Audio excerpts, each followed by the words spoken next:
পরম পূজনীয় অধ্যাপক যে প্রজ্ঞাবংশ মহাস্ত্রীর গুরুগান থেকে বন্দনা নিবেদন করছি। রাউজান কদলপুরস্থ বাংলাদেশ ভিক্ষু প্রশিক্ষণ ও সাধনা কেন্দ্রের মহাপরিচালক প্রয়াত ভিক্ষু সুব্রতপ্রিয় ভাবিকে উপস্থিত এই পশ্চিম বিনাজুরি শ্মশান বিহারে ভারপ্রাপ্ত অধ্যক্ষ, যিনি 10 দিন ব্যাপী বিদর্শন ভাবনা আয়োজন করার জন্য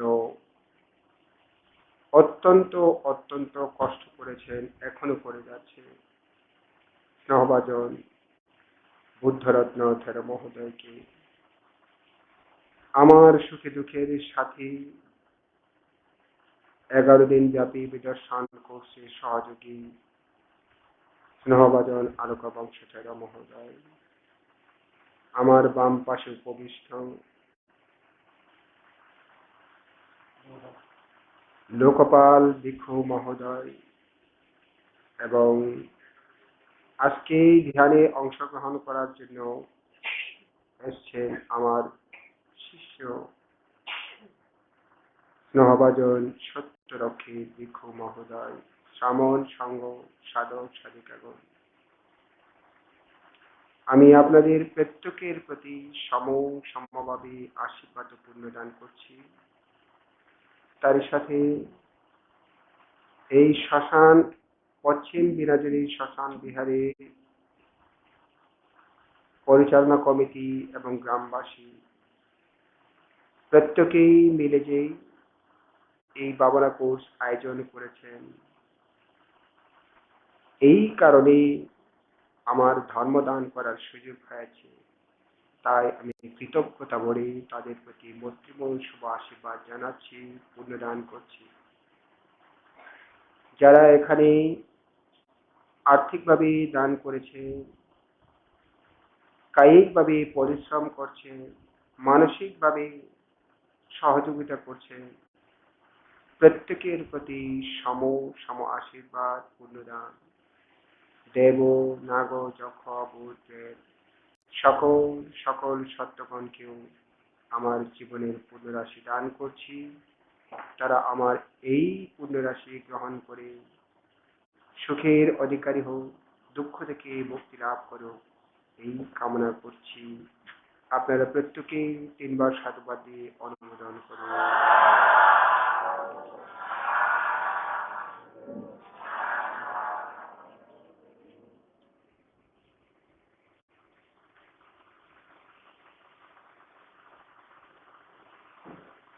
কাল থেকে শুরু হয়েছে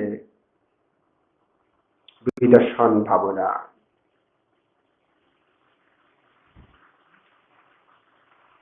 এখন এই সময়টা ঠিকভাবেও কারেন্ট থাকে না, কারেন্টও চলে যায়, করা যায় না, তাই না? শীতকাল আসলেও যদি বেশি শীত হয় তাও ভাবনা করা যায় না। বর্ষাকালেও অজোর ধারা বৃষ্টি পড়লে তখনও বলবে এই বর্ষাকালে কেমন করে ভাবনা করব। এইগুলো হচ্ছে যারা হীন বীর্য, যাদের বীর্য শক্তি নেই, প্রচেষ্টা শক্তি নেই, অধ্যবসায় নেই, তারা নাকি এই কথাগুলো বলে।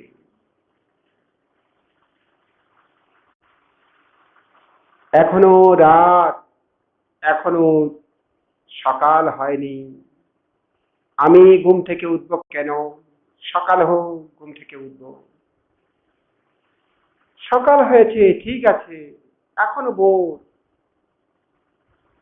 রোদ ওঠেনি, তাই আমি ঘুম থেকে উঠব না।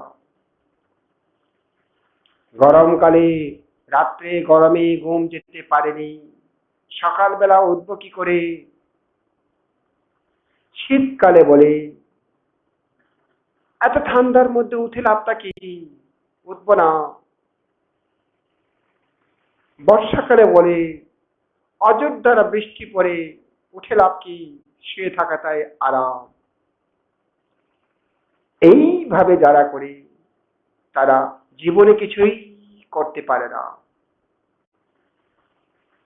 কেউ যদি চিন্তা করে শীতকাল অত্যন্ত শীত, তাতে আমার আসে যায় কি? আমার নিয়মটাই আমি ঠিক রাখবো, আমার নিয়ম আমি ব্যতিক্রম করব না। কেননা শীতকাল বলে যদি নিয়মটাকে ব্যতিক্রম করে ফেলি, তাহলে এই ব্যতিক্রমের মধ্যে জীবনটাও ব্যতিক্রম হতে পারে। গরমকাল বলে যদি আমার নিয়মটাকে ব্যতিক্রম করে ফেলি, গরমের মধ্যেও আমার ব্যতিক্রম জীবন হতে পারে। বর্ষাকালে যদি আমার ব্যতিক্রম হয়, নিয়মটাই ব্যতিক্রম হয়, তাহলে আমার জীবনটাও ব্যতিক্রম হতে পারে। এইরূপ ভেবে তারা নিজের রুটিন মাফিক তাকে কখনো ব্যতিক্রম করে না, সঠিকভাবে রাখে। দিন যেভাবে চলছে চলুক, রাত যেভাবে চলছে চলুক, আমার তাই ঠিক থাকবে। এইভাবে যারা নিজেরটাকে ঠিক রাখে, তাদেরকে কালের গর্বে অটল তলিয়ে তলিয়ে দিতে পারে না, কখনো তলিয়ে দিতে পারে না। এই কারণে শ্রদ্ধা চায়। শ্রদ্ধা একেবারে অন্তরের অন্তঃস্থল থেকে শ্রদ্ধা চায়। শ্রদ্ধা আছে কিন্তু কিছুক্ষণ পরে চলে গেল, এরকম যদি হয়, এই শ্রদ্ধা দিয়ে কখনো নির্বাণে যাওয়া সম্ভব না। নির্বাণে যেতে হলে প্রগাঢ় শ্রদ্ধার প্রয়োজন হয়।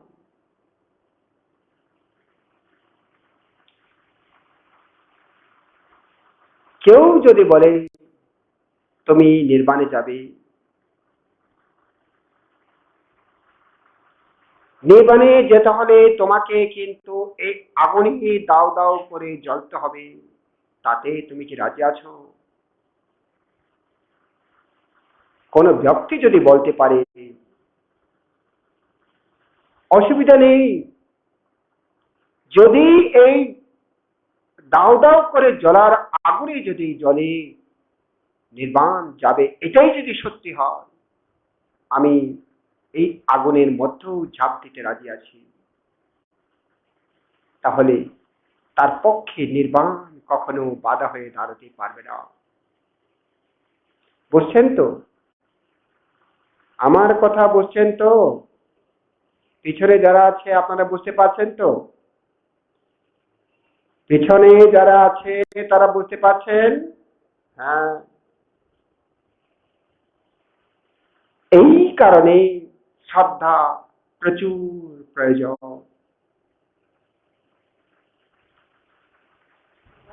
শ্রদ্ধা যদি ব্যতিক্রম হয়, নির্বাণে যাওয়া খুব কঠিন হয়ে দাঁড়ায়।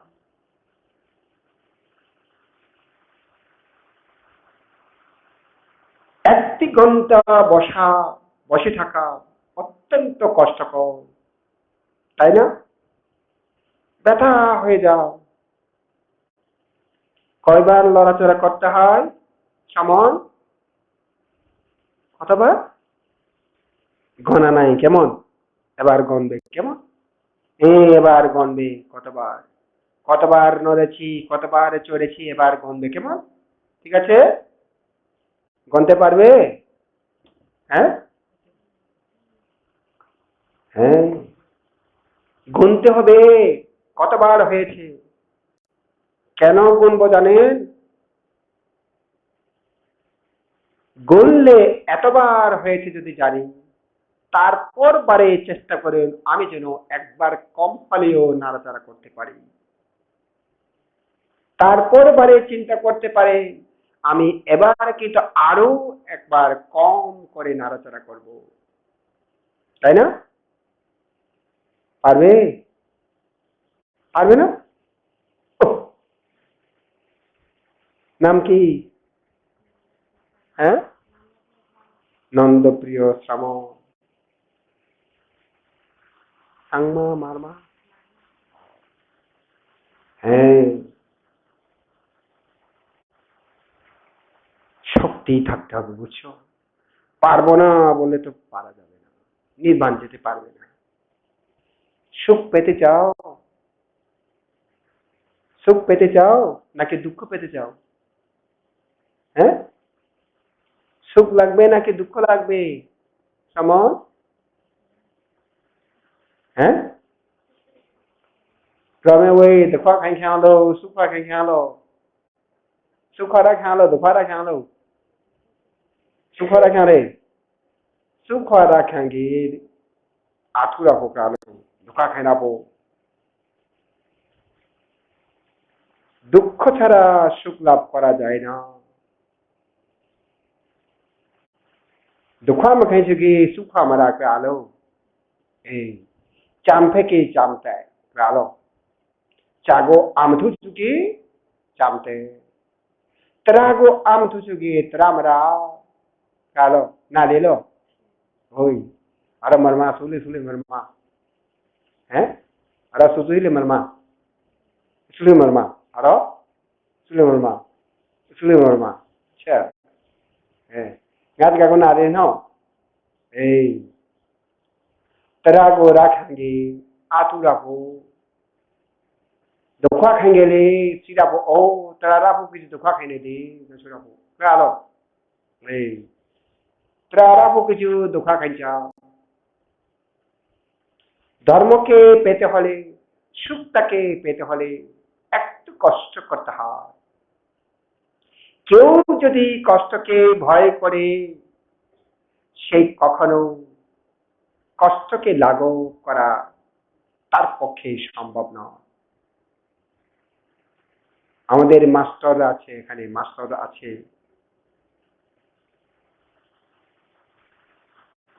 যেই ছাত্র লেখাপড়াকে ভয় পায়, সেই ছাত্র কখনো শিক্ষিত হতে পারবে না।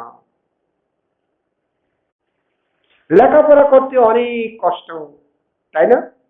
বিলে কাজ করতে পারি, জ্বরে ভিজে কাজ করতে পারি, তারপরেও লেখাপড়া করতে চাই না।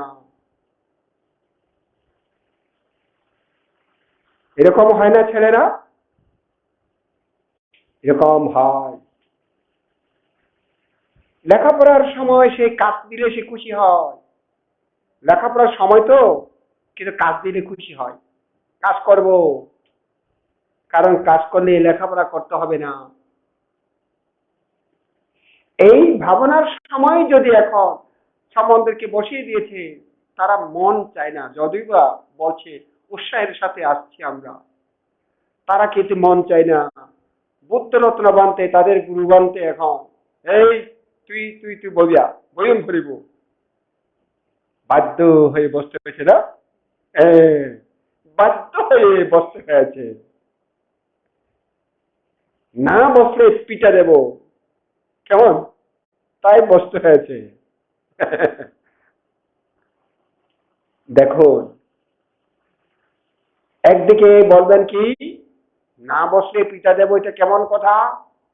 তার একটা স্বাধীনতা নেই কি? যেই মানুষটি স্বাধীনতাকে চিনে না, স্বাধীনতার গুণ বোঝে না, তাকে স্বাধীনতা দেওয়া উচিত নয়, তাই না মাস্টার বাবু? হ্যাঁ, যিনি স্বাধীনতা সম্পর্কে অভিজ্ঞতা নেই, তাকে স্বাধীনতা দেওয়া মানে তার জীবন নষ্ট করে দেওয়া। এই কারণে প্রত্যেক মা বাবা ছেলে মেয়েকে মানুষ করার জন্য প্রয়োজনে বকা দেয়, প্রয়োজনে একটু একটু কি করে কিল দেয়, তাই না? সমস্ত মনের মধ্যে আদর স্নেহ রেখে বাহ্যিক কিন্তু একেবারে রাগ দেখায়, দেশচিত্ত দেখায়, কিন্তু একটু করে জোর করে মারলে মায়ের বুক ফেটে যায়, বাবার বুক ফেটে যায়। বেশি পড়লো নাকি, আমার ছেলে বেশি ব্যথা পেয়েছে নাকি, আমার মেয়ে বেশি ব্যথা পেয়েছে নাকি, মনে মনে চিন্তা করে। ছেলে মেয়ে মার খেয়ে যদি কোনো কারণে ঘর থেকে বেরিয়ে যায়, মায়ের ঘুম হয় না, বাবার ঘুম হয় না। কোনো কারণে যদি মার খেয়ে যদি সে রাত্রে ভাত না খেয়ে যদি ঘুম যায়, মায়ের ঘুম হয় না, বাবার ঘুম হয় না। তবু তাদেরকে শাসন করে। কেন? মঙ্গল কামনা করি বলে।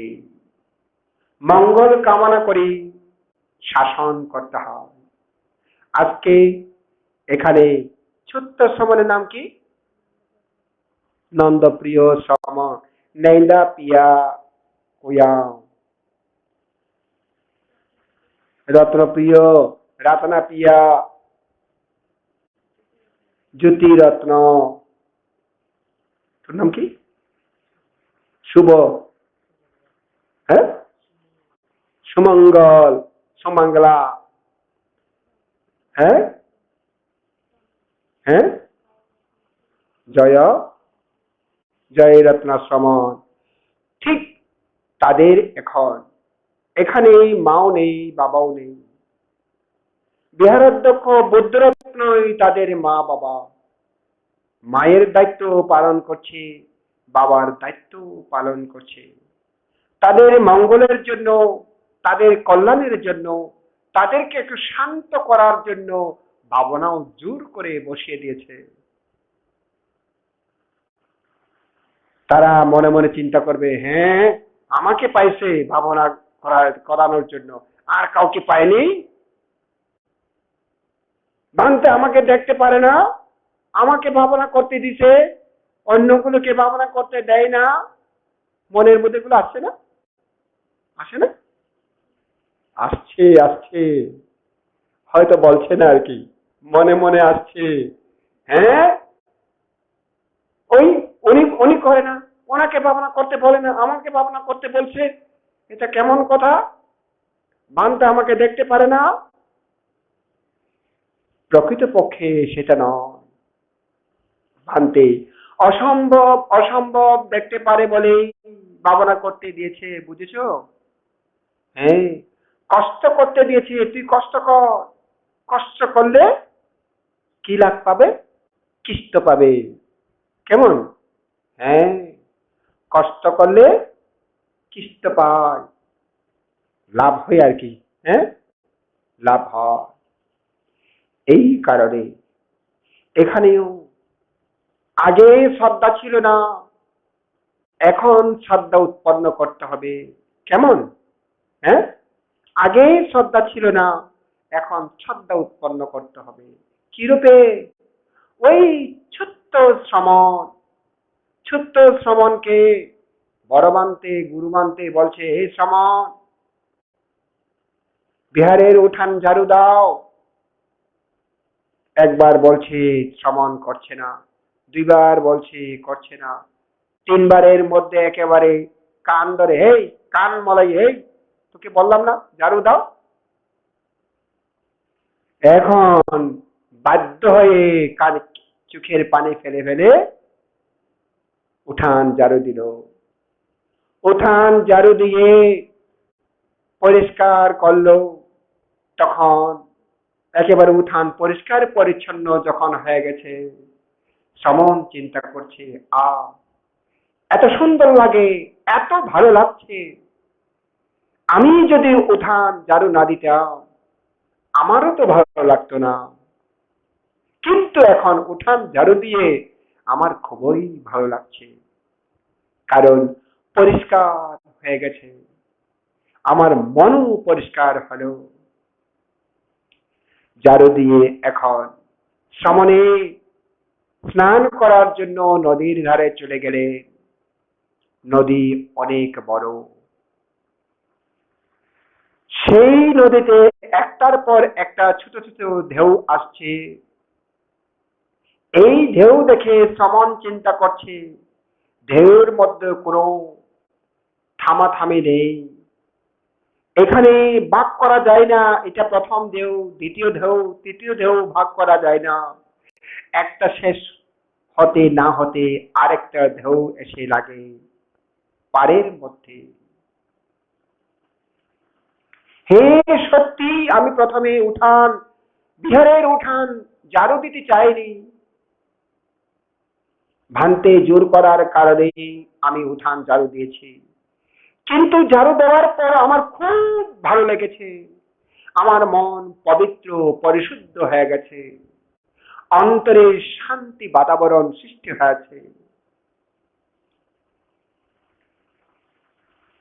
আমার শ্রদ্ধা উৎপন্ন হয়েছে। এটাই যদি সত্যি হয়, তারপর জন্মে যেন এই যে একটার পর একটা ঢেউ আসে, ঠিক তদ্রুপ ভাবে আমার জ্ঞান হোক, আমি যেন প্রশ্ন করতে পারি একটার পর একটা। এই পুরো জম্বুদ্বীপের মধ্যে আমার প্রশ্নের উত্তর দাতা যেন অনেক কঠিন হয়। এইভাবে সামনে বলে উঠলে, যখন বলছে তখন মনের মধ্যে বীর্য, শ্রদ্ধা, বীর্য উৎপন্ন হয়েছে, উৎসাহ উৎপন্ন হয়েছে, উত্তেজনা সৃষ্টি হয়েছে। এই কারণে তিনি অন্তরের ভিতর আর রাখতে পারেনি, মুখ ফুটে বলছে। ভ্রান্তেও তার ব্রত কর্ম সম্পাদন করে যখন আসছে, শ্রমণের এই প্রার্থনা দেখে বান্তে সেখানেই দাঁড়িয়ে বান্তে বলছে, সত্যি আমিও তোমাকে লক্ষ্য করেছি। প্রথমে হয়তো তোমাকে জোর করতে হয়েছে বটে, কিন্তু ঝাড়ু দেওয়ার পরে তোমার মন প্রসন্ন হয়েছে আমি দেখেছি। যেই প্রসন্ন হয়েছে, তোমার প্রার্থনা সফল হবে আমি জানি। তবে একটার পর একটা প্রশ্ন কেউ যদি উত্তর দিতে না পারে, তাহলে ধর্ম ধ্বংস হয়ে যাবে। আমি যদি তোমাকে জোর না করতাম, একবার, দুইবার, তিনবার যদি না বলতাম, কান যদি মনে না দিতাম, তুমি হয়তো ঝাড়ু দিতে না, পরিষ্কার করতে না। আমার কারণেই তোমার এই মন চেতনা তৈরি হয়েছে। অতএব আমারও অনেক পুণ্য হয়েছে, আমাকে উপনিশ্চয় করে তোমার পুণ্য হয়েছে।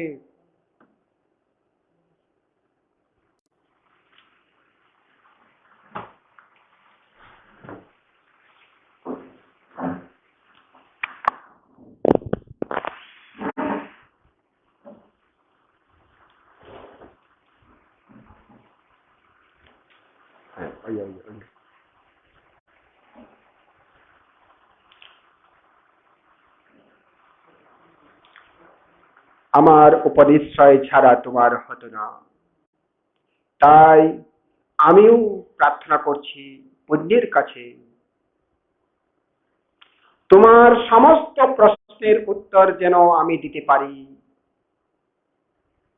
ঢেউ যেরকম একটার পর একটা ঢেউ আসে, কোনটা কিরকম ঢেউ ভাগ করা যায় না। একটা ভগ্ন হতে না হতে আরেকটা উঠে আসে, তদ্রুপ ভাবে আমারও এরকম সমস্ত প্রশ্নের উত্তর একটা শেষ হতে না হতে আমিও যেন দিতে পারি। দুজনের প্রার্থনা সফল হলো। তারপর জন্মে হলো মিলন্দরাস, ছোট্ট শ্রমণ। প্রশ্নের পর প্রশ্ন জম্বুদ্বীপের মধ্যে, যেখানেই পণ্ডিত শুনে, পণ্ডিত ব্যক্তি শুনে সেখানে উপস্থিত হয়। প্রশ্ন করে কোন পণ্ডিত তার উত্তর দিতে পারে না। ওইভাবে উত্তর দিলে এভাবে প্রশ্ন করে, এইভাবে উত্তর দিলে ওইভাবে প্রশ্ন করে, বিরাট মুশকিল। জম্বুদ্বীপের পণ্ডিত শূন্য হয়ে যাচ্ছে, সকলেই সরিয়ে যাচ্ছে। এই নাগসেন, আমি সেই গল্পটা বলতে চাই না, এই নাগসেন তারপরেই সমস্ত উত্তর দিয়েছিলেন। দেখো, ব্রতকর্ম সম্পাদন করার জন্য গুরুভান্তে সামনকে একটু শাস্তিও দিতে হয়েছে। ঠিক তদ্রুপ ভাবে তোমাদের বেলাও হয়, তাই না? হ্যাঁ, যখন তোমরা ঝাড়ু দেবে, পরিষ্কার যখন হবে, দাঁড়িয়ে দেখবে কেমন, বাহ পরিষ্কার হয়েছে, আমারও ভালো লাগছে, বাহ।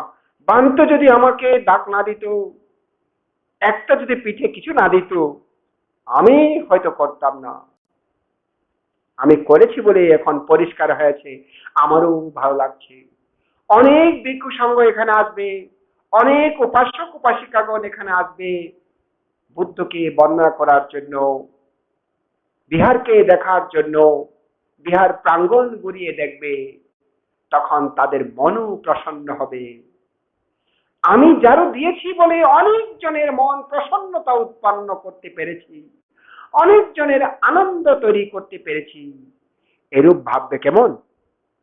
এই পুণ্যের ফলে যেন আমি জন্ম জন্মান্তরে যেন কি পণ্ডিত হতে পারি, শিক্ষিত হতে পারি, কোনো অভাব অনটন যেন না থাকুক, এবং আমার মন যেন সকল সময় প্রশান্তি হয়, শান্তি সৃষ্টি হয়। তোমরা এইভাবে প্রার্থনা করবে কেমন। হ্যাঁ, তাই সাধক সাধিকাগণ, আপনাদেরকে যেটা বলছি, আপনাদেরও বসলে ব্যথা বেদনা উৎপন্ন হবে, কিন্তু ধৈর্য ধারণ করতে হবে। পরীক্ষা করবেন, আমি কতক্ষণ পর্যন্ত ব্যথাকে সহ্য করতে পারি, কতক্ষণ পর্যন্ত নিজেকে নিজে সহ্য করতে পারি, পরীক্ষা করবে নিজে নিজে। স্কুলের পরীক্ষা বছরের 2-3 বার হয়, কিন্তু জীবনের পরীক্ষা সকল সময় হয়ে থাকে, সকল সময় হয়ে থাকে জীবনের পরীক্ষা। আপনারা যদি পরীক্ষায় পাস করতে চান, নম্বর বেশি পেতে চান, গোল্ডেন A+ পেতে চান, GPA 5 পেতে চান, তাহলে প্রতিটি মুহূর্তে নিজের সাথে নিজে পরীক্ষা করুন। যদি কেউ যদি এইভাবে পরীক্ষা করে, সে পাস করতে চাইবে নাকি ফেল করতে চাইবে বলুন তো? কেউ যদি পরীক্ষা করে প্রতিটি মুহূর্তে, সে পাস করতে চাইবে নাকি ফেল করতে চাইবে? পাস করতে চাইবে। এই কারণে যখন এরূপে চিন্তা করে, না আমি পরীক্ষা করব, ব্যথাকে কতটুকু পর্যন্ত আমি সহ্য করতে পারি, ব্যথা কত ডিগ্রি হতে পারে, আর আমি কত ডিগ্রি পর্যন্ত সহ্য করতে পারি দেখি, দেখবেন ব্যথা আপনাকে আর কাবু করতে পারছে না। অথবা এটাই ভাবুন, আমি শ্রদ্ধা নিয়ে ভাবনা করতে আসছি, আমাকে কেউ জোর করেনি, ভাবনাচার্য বানতেও আমাকে ডাকেনি, হে উপাসিকা আমি ভাবনা বসাচ্ছি, আপনি অবশ্যই আসবেন, আপনাকে ভাবনা করতেই হবে, এই কথা বলেনি। আয়োজক যারা আছে তারা সবাইকে আহ্বান করেছে বটে, কিন্তু কাউকে জোর করেনি। আমি শুনে নিজের উৎসাহে নিজে এসেছি, নিজেকে নিজে বলবে,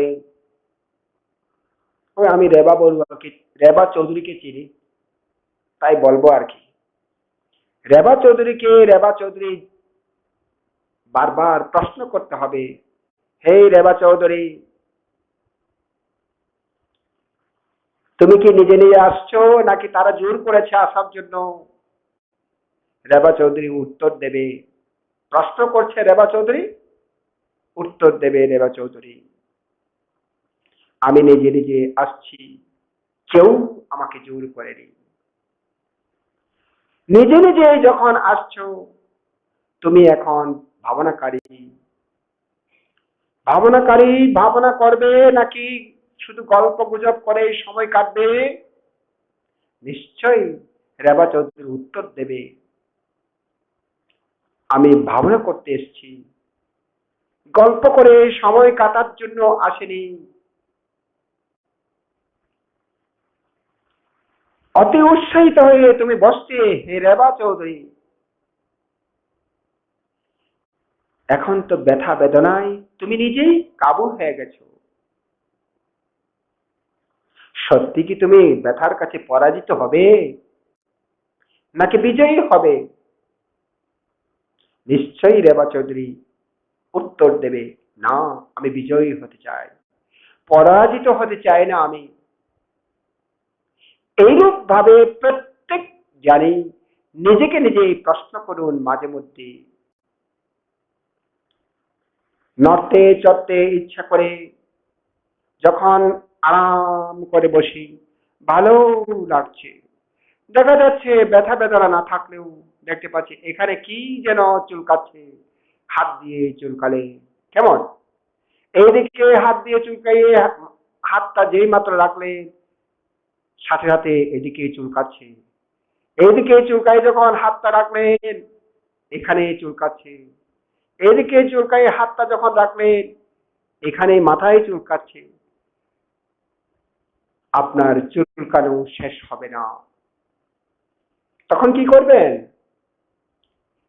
চুলকালেও চুলকাবেন না, নিঃশ্বাস টানছে ফেলছি কেমন, ওখানেই প্রাধান্য দেবেন। হ্যাঁ, চুলকালে মনটা তখন নিঃশ্বাস টানছি ফেলছি মধ্যে নাও থাকতে পারে, চুলকানো সেখানে যেতে পারে, চুলকানো সেখানে মন দিয়ে ধৈর্য ধারণ করবে। আমি কতক্ষণ চুলকানোটা ধৈর্য ধারণ করতে পারি দেখি। ছোট্টকালে নিশ্চয়ই আপনারা কেতু বলেন, আমরা কেতু, হ্যাঁ, একজনকে একজন দুষ্টামি করে কেতু দেয় না? ছেলে মেয়েরা, কোন কোন ছেলে কেতুতে থাকতে পারে না, তারপর সে ধৈর্য ধারণ করছে। কেউ কেউ বলছে না আমার নাই, আমার নাই, আমার কেতু নাই বলে, কিন্তু যথেষ্ট ভাবে হচ্ছে, সে ধৈর্য ধারণ করছে। ঠিক তদ্রুপ ভাবে জ্ঞানীরাও যদি চুলকায়, বিড়বিড় করলে সেখানে হাত দেবেন না, ধৈর্য ধারণ করবেন, সেখান থেকে মন দিয়ে ধৈর্য ধারণ করবেন। পারবেন তো? ধৈর্য ধারণ করবে। শ্রদ্ধা থাকলে এগুলো সম্ভব হয়। শ্রদ্ধা, বুদ্ধের এই শ্রদ্ধা মানে, বৌদ্ধ ধর্মের শ্রদ্ধা মানে কোন নিজেকে বিলিয়ে দেওয়া নয়, বিচার করে শ্রদ্ধা। বিচার কিরূপ বিচার? ভালো কি মন্দ, ভালো মন্দ বিচার করে, সত্য নাকি মিথ্যা বিচার করে। বিচার করে যেটা পায় সেটাকে বলে শ্রদ্ধা, বিচার না করে নয়। বুদ্ধ ধর্মের যেখান থেকে ধরুক না কেন, মূল ধর্মের মধ্যে আসবেই আসবে, কিন্তু বিচার করতে হবে। বিচার করার আগে কি থাকে? বিতর্ক। বিচার করার আগে বিতর্ক। কি থাকে? বিতর্ক। এটা সত্য নাকি মিথ্যা ভাবাটা হচ্ছে বিতর্ক। ভালো নাকি মন্দ ভাবাটা হচ্ছে বিতর্ক। এইভাবে বিতর্ক করতে করতে তিনি ভালো মন্দ বিচার করে করে ভালোকে গ্রহণ করে মন্দকে ফেলে দেয়। যখন ভালোকে গ্রহণ করে মন্দকে ফেলে দেয় তখন হয় বিচার, তখন হয় বিচার। এইভাবে বিচার হওয়ার সাথে সাথে যখন নিজে পেরেছি এরূপ মনের মধ্যে ধারণা জন্মে, আমি পেরেছি, একটার পর একটা বিতর্ককে বিচার করতে পেরেছি, বিতর্ককে বিচার করতে পেরেছি, তখন মনের মধ্যে প্রীতি জাগ্রত হয়, আনন্দ আনন্দ ভাব জাগ্রত হয়, আমি পেরেছি। এই আনন্দ আনন্দ ভাব জাগ্রত এটা যখন একটা বিতর্ক হয়েছে, বিচার করে প্রীতি জাগ্রত হয়েছে, দুইবার বিতর্ক করে বিচার হয়েছে, প্রীতি জাগ্রত হয়েছে, তিনবার বিতর্ক করে বিচার হয়েছে, প্রীতি জাগ্রত হয়েছে। এইভাবে বারবার যখন বিতর্ক বিচার, বিতর্ক বিচার, প্রীতি হতে থাকে, তখন এই প্রীতি বৃদ্ধি হবে, আস্তে আস্তে আস্তে আস্তে বৃদ্ধি হয়। বৃদ্ধি যখন হয় অন্তরের প্রীতিটা শরীর পর্যন্ত পরিব্যাপ্ত হয়ে যায়। যখন শরীর পর্যন্ত পরিব্যাপ্ত হয়, একেই বলে সুখ, একেই বলে সুখ। এই সুখ যখন আসে, মন আর কোথাও যায় না, মনটা একটাতেই থাকে, একটা আলম্বনে থাকে, একেই বলে একাগ্রতা। এইভাবে প্রতিটি মুহূর্তে ধ্যানের মধ্যে যখন নিজে একটাকে ধৈর্য ধারণ করে পরীক্ষা করে বারবার নিজেকে নিজে প্রশ্ন উত্তর দেয়, দিয়ে দিয়ে নিজেকে সঠিকভাবে ধরে রাখতে পারে, তারা প্রথম ধ্যান লাভ করতে পারে। বুঝেছেন তো? ধ্যান তো লাভ করতে ইচ্ছা করেন, তাই না? একাগ্রতা লাভ করতে ইচ্ছা করেন, তাই না? এগুলো করতে হবে। অনেকক্ষণ ধ্যান করলেন, 1 ঘন্টা এভাবে যুদ্ধ করে করে ধ্যান করলেন, ধ্যান থেকে উঠে কি করলেন? চোখটা থাকার কথা নিচে, কিন্তু চোখ খোলার সাথে সাথে একেবারে হলঘর যত বড় সবগুলো দেখে ফেললে। তাইলে চক্ষুনা সাংবারু সাধু হলো না। কালকে যে ভান্তে বলেছিলেন আমাদের শ্রদ্ধেয় শাসনানন্দ ভান্তে, চক্ষুনা সাংবারা সাধু হলো না, চক্ষুনা আসাংবারু হয়ে গেল, চক্ষু সংযত হলো না, অসংযত হয়ে গেল। যারা এইভাবে 1 ঘন্টা যুদ্ধ করে, তারা চোখ খোলার সময় আগে চিন্তা করে আমার চোখটি দূরে আছে নাকি নিচের দিকে আছে। আমার চোখটি যদি দূরে থাকে, আমি চোখটাকে আগে নিচের দিকে নিয়ে আসব, তারপরে ধীরে ধীরে চোখ খুলবো।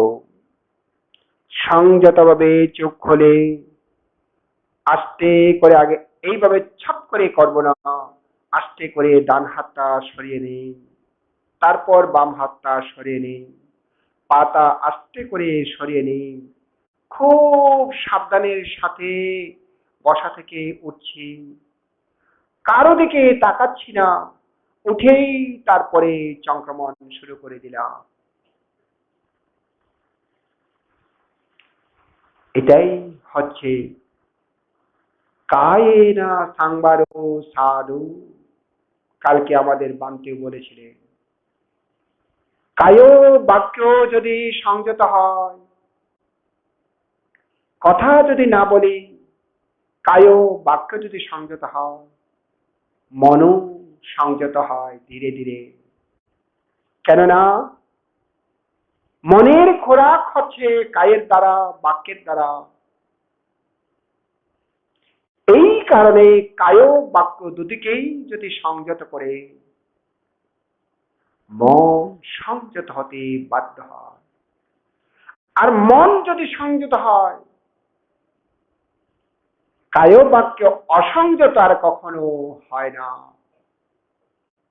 কারণ মন হচ্ছে কেন্দ্রীভূত কেন্দ্র। এই সমস্ত কিছু যা বলছি সবগুলো শ্রদ্ধা ছাড়া পরিপূর্ণ হয় না। অশ্রদ্ধা নিয়ে এগুলো কখনো পরিপূর্ণ হয় না। বুঝলেন তো? বসলেন, কষ্ট করে বসলেন, উঠে এদিকে এদিকে তাকালেন, সব দিকে তাকালেন, একেবারে শেষ, চোখের সংযত নেই। তারপরে উঠে বলে, মানে মা ব্যথা নভারি দে, পিছনে তাকিয়ে, আরে তোর তো ব্যথা লাগে না রে, কেমন আর না, একেবারে বেসুত কি বেসুত বেসুত বেসুত নভারে মা, আরে মা মনে হয় যেতেন ভাঙে কি মনে হয়। এইভাবে যারা করে, এরকম করলে যে আরাম পায় সেটা নয়, কিন্তু বলতে ইচ্ছে করে, তাই না? এরকম হয়? আপনাদের সাথে এরকম হয়? হয়। এই কারণে সেখান থেকে নিজেকে সংযত রাখুন। না, আমার ব্যথা কি চলে যাবে নাকি? কাউকে বললে মনে হয় ব্যথা চলে যাবে। ব্যথা চলে যায় না। ব্যথা যদি চলে না যায় তাহলে বলার প্রয়োজন কি? আমি বলবো না, অন্তত পক্ষে সংযত হবে। এইভাবে বিচার করে সেখানেও বিচার করবে, তাহলে আপনার শ্রদ্ধা হবে অটুট, অটুট হবে। এইভাবে বিচার করে শ্রদ্ধা করা। ত্রিপিটকের মধ্যে বিচার করে শ্রদ্ধার সম্পর্কে বলছেন, উপমা দিয়ে বলছেন, একজন একজন মানুষ কোন কর্মক্ষেত্রে প্রয়োজনে সে কোথাও যাচ্ছিলেন যেখানে কখনো আগে যায়নি, নতুন একটা জায়গায় সে যাচ্ছে। যেতে যেতে যেতে যেতে যেতে যেতে যেতে শান্ত শান্ত শান্ত হয়ে গেল। শান্ত বুঝো সমন, শান্ত বুঝো, শান্ত হারান হারান হারানো গিয়ে গই, বুঝছো? হ্যাঁ, nyori nyori bia mano bia we, বুঝছো? হ্যাঁ, দুর্বল দুর্বল ওই জিও গই নভারানো আর নভারি। হ্যাঁ, বুঝে না? দুর্বল দুর্বল হয়ে গেছে, তারপরেও কাজ সামনে আছে, যেতে হবে, যাচ্ছে। এমনিতে শরীর দুর্বল। দেখলেন পথের মধ্যে একেবারে যাবো এদিকে, দেখলেন একটা নদী, হয়তো নদীর পানি দেখলেন কতটুকু জানি না, বেশি নাকি কম, কিন্তু দেখতে পাচ্ছি এই পার থেকেও মানুষ চলার দূর আছে, ওই পার থেকেও মানুষ চলার দূর আছে। কিন্তু যেহেতু কখনো এখানে নামেনি, কাপড় চোপড় ভিজলে তো এখন ভিজা অবস্থায় যেতে পারবে না, তাই চিন্তা করছেন আশেপাশে কোনো পূর্ব দক্ষিণ দিকে, পশ্চিম দিকে, উত্তর দিকে কোনো নৌকা আছে কিনা অথবা ভেলা আছে কিনা। দেখছেন ভেলাও নেই, নৌকাও নেই, বেলার হদিশও নেই, নৌকার হদিশও নেই। এখন চিন্তা করছেন কি করব, পানি কতটুকু আছে তাও জানি না। এইভাবে চারদিকে তাকাতে তাকাতে দেখলেন ওই পারে বিরাট একটা গাছের নিচে একজন বৃদ্ধ বসে আছে। এখান থেকে হাত দিলেন, হে কাকা, হে বুড়ো, হে বুড়ো। ওখান থেকে বুড়ো বলছে, কি কি বলতে চাচ্ছ তুমি বলো। আচ্ছা, এই নদী পানি কি গভীর নাকি উতান? পানি গভীর নাকি অগভীর? পানি বেশি নাকি কম? আমি কি হেঁটে যেতে পারবো? ওখান থেকে বলছেন, আসতে পারবেন, আসতে পারবেন, কোনো অসুবিধা নেই। আমিও হেঁটে আসছি, কাপড়টা একটু তুলে আসতে পারবে।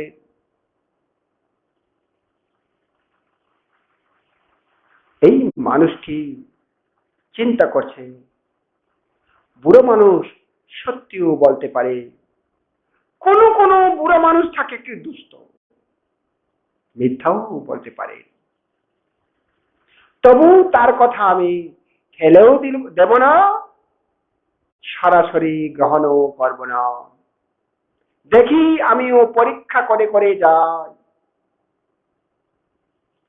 পানিতে নামলে পরীক্ষা করে করে যারা, আপনাদের কখনো হয়েছে এরকম, একটু করে কাপড় তুলে একটু হাতড়ি হাতড়ে যায়, একটু করে কাপড় তুলে হাতড়ি হাতড়ে যায়, যাতে কাপড়ও না বেজে। ঠিক সেরূপ ভাবে মানুষটিও একটু একটু করে সামনের দিকে এগোচ্ছে। কাপড় যতটুকু তুলতে হয় তুলছে। তারপরে ওই পারে তিনি পার হলে, পার হবার পরেই তিনি নিশ্চিত হলেন এই নদীর পানি হেঁটে পার হওয়া যায়। তিনি নিশ্চিত হলেন। বুদ্ধ বলছেন, বিচার করা ছাড়া বিশ্বাস করে না। বিচার করেই সত্যতা যখন পেয়েছেন, তখনই তিনি দৃঢ়ভাবে বিশ্বাস করেছেন, এটা সত্যি, এটা সত্যি যে এই খালের, এই নদীর পানি বেশি না, হেঁটে পার হওয়া সম্ভব। ঠিক তদ্রুপ ভাবে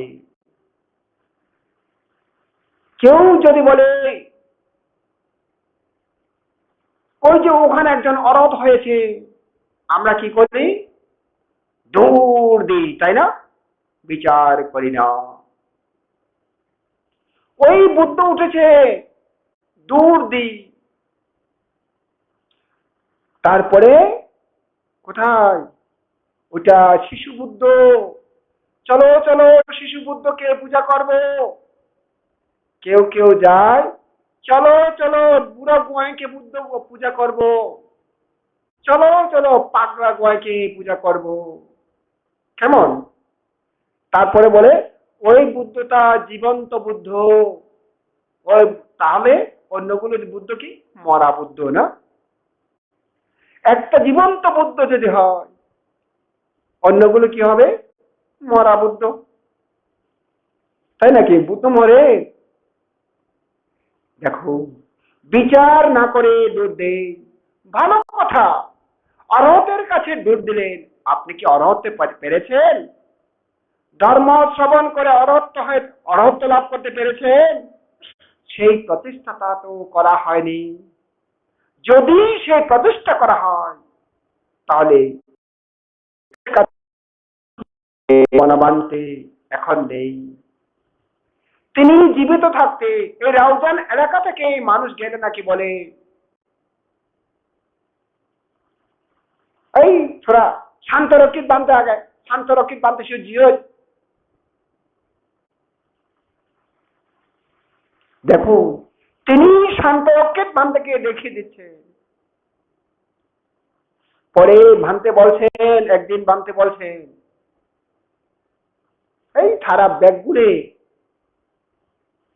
ফকিরের হাতে, ফকির ফকির ফকিরের হাতে তারা, ফকিরের কাছে আসছে তারা, বনবান্তের কাছে আসেনি।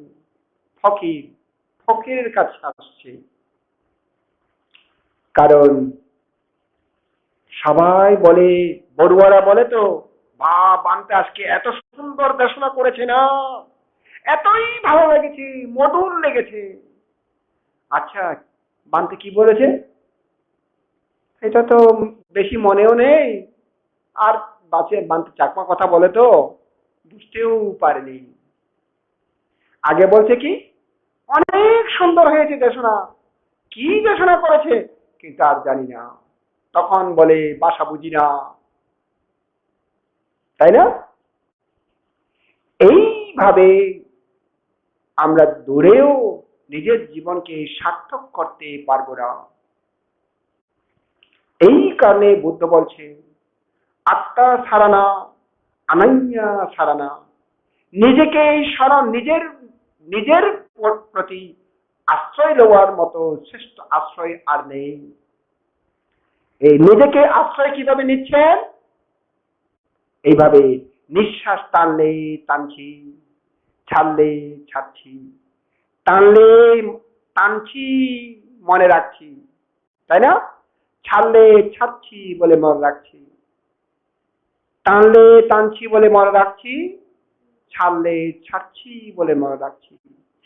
এইভাবে টানার সময় মনে রাখাকে স্মৃতি বলে, ফেলার সময় মনে রাখাকে স্মৃতি বলে। কালকে বললাম স্মৃতি অর্থ কি? স্মৃতি অর্থ কি? মনে রাখা বা স্মরণ রাখা। কেমন? হ্যাঁ, মনে রাখা বা স্মরণ রাখা। যখনই যেভাবে যেরূপ হয় সেটাকে স্মরণ রাখার নাম হচ্ছে স্মৃতি।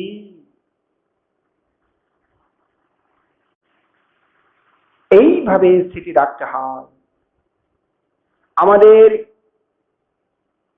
এখানে আজীবন অধ্যক্ষ বর্তমান ত্রয়োদশ সংগ্রাম বান্তে আগে প্রায় সময় এই গল্পটা করতেন বান্তে মিথ্যা দৃষ্টির সম্পর্কে। বান্তে বলছিলেন মরুভূমিতে একজন মানুষ হেঁটে যাচ্ছে, হাঁটতে হাঁটতে মরুভূমির মাঝখানে তার হঠাৎ পায়খানা আসলো। মরুভূমিতে মানুষ তেমন বেশি হাঁটে না, হয়তো একজন দুজন হাঁটে, তাও অনেক দূরে। হয়তো এখানে কেউ আছে, আরেকজন হেঁটে আসছেন একেবারে জামতল, একেবারে ওইদিকে, অথবা একেবারে গভীরে সৌমরিতে আছে। এরকম হয়, অনেক দূর থেকে দেখা যায়, যেহেতু গাছ গাছালি নেই, দেখা যায়। একজন মানুষ পায়খানা যখন আসছে, কি করব, পায়খানা তো করতেই হবে। এই মরুভূমিতে এখানে জল নেই, পানি নাই, তো কি করলেন, রাস্তার একটু পাশে গিয়ে মাটিকে, বালুটাকে একটু গর্ত করলে, সেখানেই সে বসে তার পায়খানা কর্ম ছাড়লে। পায়খানা কর্ম ছেড়ে সে কি করলেন, পায়খানাকে বালু দিয়ে সে ঢেকে দিচ্ছে। ওই দিক থেকে টানছে বালু ঢেকে দিচ্ছে, এদিক থেকে টানছে বালু ঢেকে দিচ্ছে, এদিক থেকে টানছে বালু ঢেকে দিচ্ছে।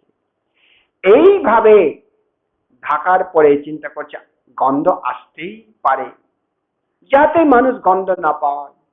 আরো একটু বেশি করে যখন বা বেশি করে বালু দিলেন, একটা ছোট্ট স্তূপে পরিণত হলো, ছোট্ট স্তূপে পরিণত হলো। ওই যে অনেক দূরে একজন মানুষ দেখছেন, কিরে এই মানুষটি বসে কি করলো রে, বারবার বারবার মাথা নিচু করে প্রণাম করছে, বারবার নিচু করে মাথা প্রণাম করছে। কি করছে সে? এই দিকে লক্ষ্য রেখে রেখে সব আস্তে আস্তে সেদিকে আসতেন। যখন সেখানে উপস্থিত হলো, আর ওই মানুষটি তো এইভাবে করে চলেই গেল। ওই পিছনের মানুষটি দেখলেন, ও এখানে একটা স্তূপ আছে, মনে হয় কিছু না কিছু পূজার স্থান এটা। আগের মানুষটি নিশ্চয়ই পূজা করেছে, আমি দেখেছি সে মাথা নিচু করতে, বারবার মাথা নিচু করতে দেখেছি। অতএব তাহলে পূজনীয় স্থান, পূজার স্থান, আমিও পূজা করি। সেও অনেকক্ষণ যা যা প্রার্থনা আছে সমস্ত প্রার্থনা করলে, সেও পূজা করলে। চিন্তা করলেন, ও এমন পূজার স্থান যদি হারিয়ে যায়, অনেক মানুষ পূজা করতে পারবে না, আমিও একটু বালু দিয়ে আরো স্তূপটা বড় করি। সেও বালু দিয়ে স্তূপটাকে আরো একটু বড় করলো। ঠিক অনেক দূরে একজন তাকে দেখলো, ওই মানুষটি পূজা করে চলেই গেল। পিছনের মানুষটিও চিন্তা করলেন, কিরে মানুষটি এখানে পূজা করছে, নিশ্চয়ই এখানে এটা পূজার স্থান হবে। সেও এসে পূজা করলেন। এভাবে একজন পর পর এভাবে মানুষ পূজা করতে করতে বিরাট একটা পূজার স্থান হয়ে গেল। প্রকৃতপক্ষে এটা পূজার স্থান নাকি কি বলুন তো? পূজার স্থান নাকি কি? পূজার স্থান নয়, তাহলে কি স্থান? পায়খানার স্থান। সবাই পায়খানাকে পূজা করছে। এইটা এই কারণে বৌদ্ধ পরিভাষায় একে শ্রদ্ধা বলে না। বুঝছেন তো? একে শ্রদ্ধা বলে না। বিচার করা ছাড়া গ্রহণ করা, শোনা কথা গ্রহণ করা, এটাকে বুদ্ধের ভাষায় শ্রদ্ধা বলে না। কেউ বলেছে বলে বিচার না করে গ্রহণ করা, তাও বুদ্ধের ভাষায় একে শ্রদ্ধা বলে না। কারণ এরূপ শ্রদ্ধা যদি এটাকে বলে, এটাকে যদি সত্যি সত্যি শ্রদ্ধা বলে, তাহলে বুদ্ধের ভাষা মিথ্যা হয়ে যাবে। বুদ্ধ বলছে শ্রদ্ধায়া তারাতি উগাম, শ্রদ্ধার দ্বারা ভব সমুদ্রকে পার হওয়া যায়। ভব সমুদ্র পার হওয়া যায়। ভব সমুদ্র মানে কি? জন্ম জন্মান্তর সমুদ্র, একটার পর একটা ঢেউ। একটার পর একটা ঢেউ মানে কি? মৃত্যুর পর আবার মৃত্যু আসে। জন্ম মৃত্যু, জন্ম মৃত্যু, জন্ম মৃত্যু, একে ঢেউর সাথে তুলনা করেছে বুদ্ধ। আমরা মনে করি এটা অনেক দূর মনে করি, কিন্তু আসলে সেটা না। এই যে কালকে আমি থাকতে পারিনি, চলে গেছি, কেন? আমার একজন উপাসক মারা গেছেন, অশ্বশীল নিয়েছেন, অশ্বশীল নিয়ে ঘরে গেছেন, দুপুরে আহার করেছেন, আহার করে বিশ্রাম করতে বিছানায় গেছেন, এই বিছানাতে পড়তেই সেই পড়ে গেল। তাতে আর কোথাও নেবার সুযোগ নেই।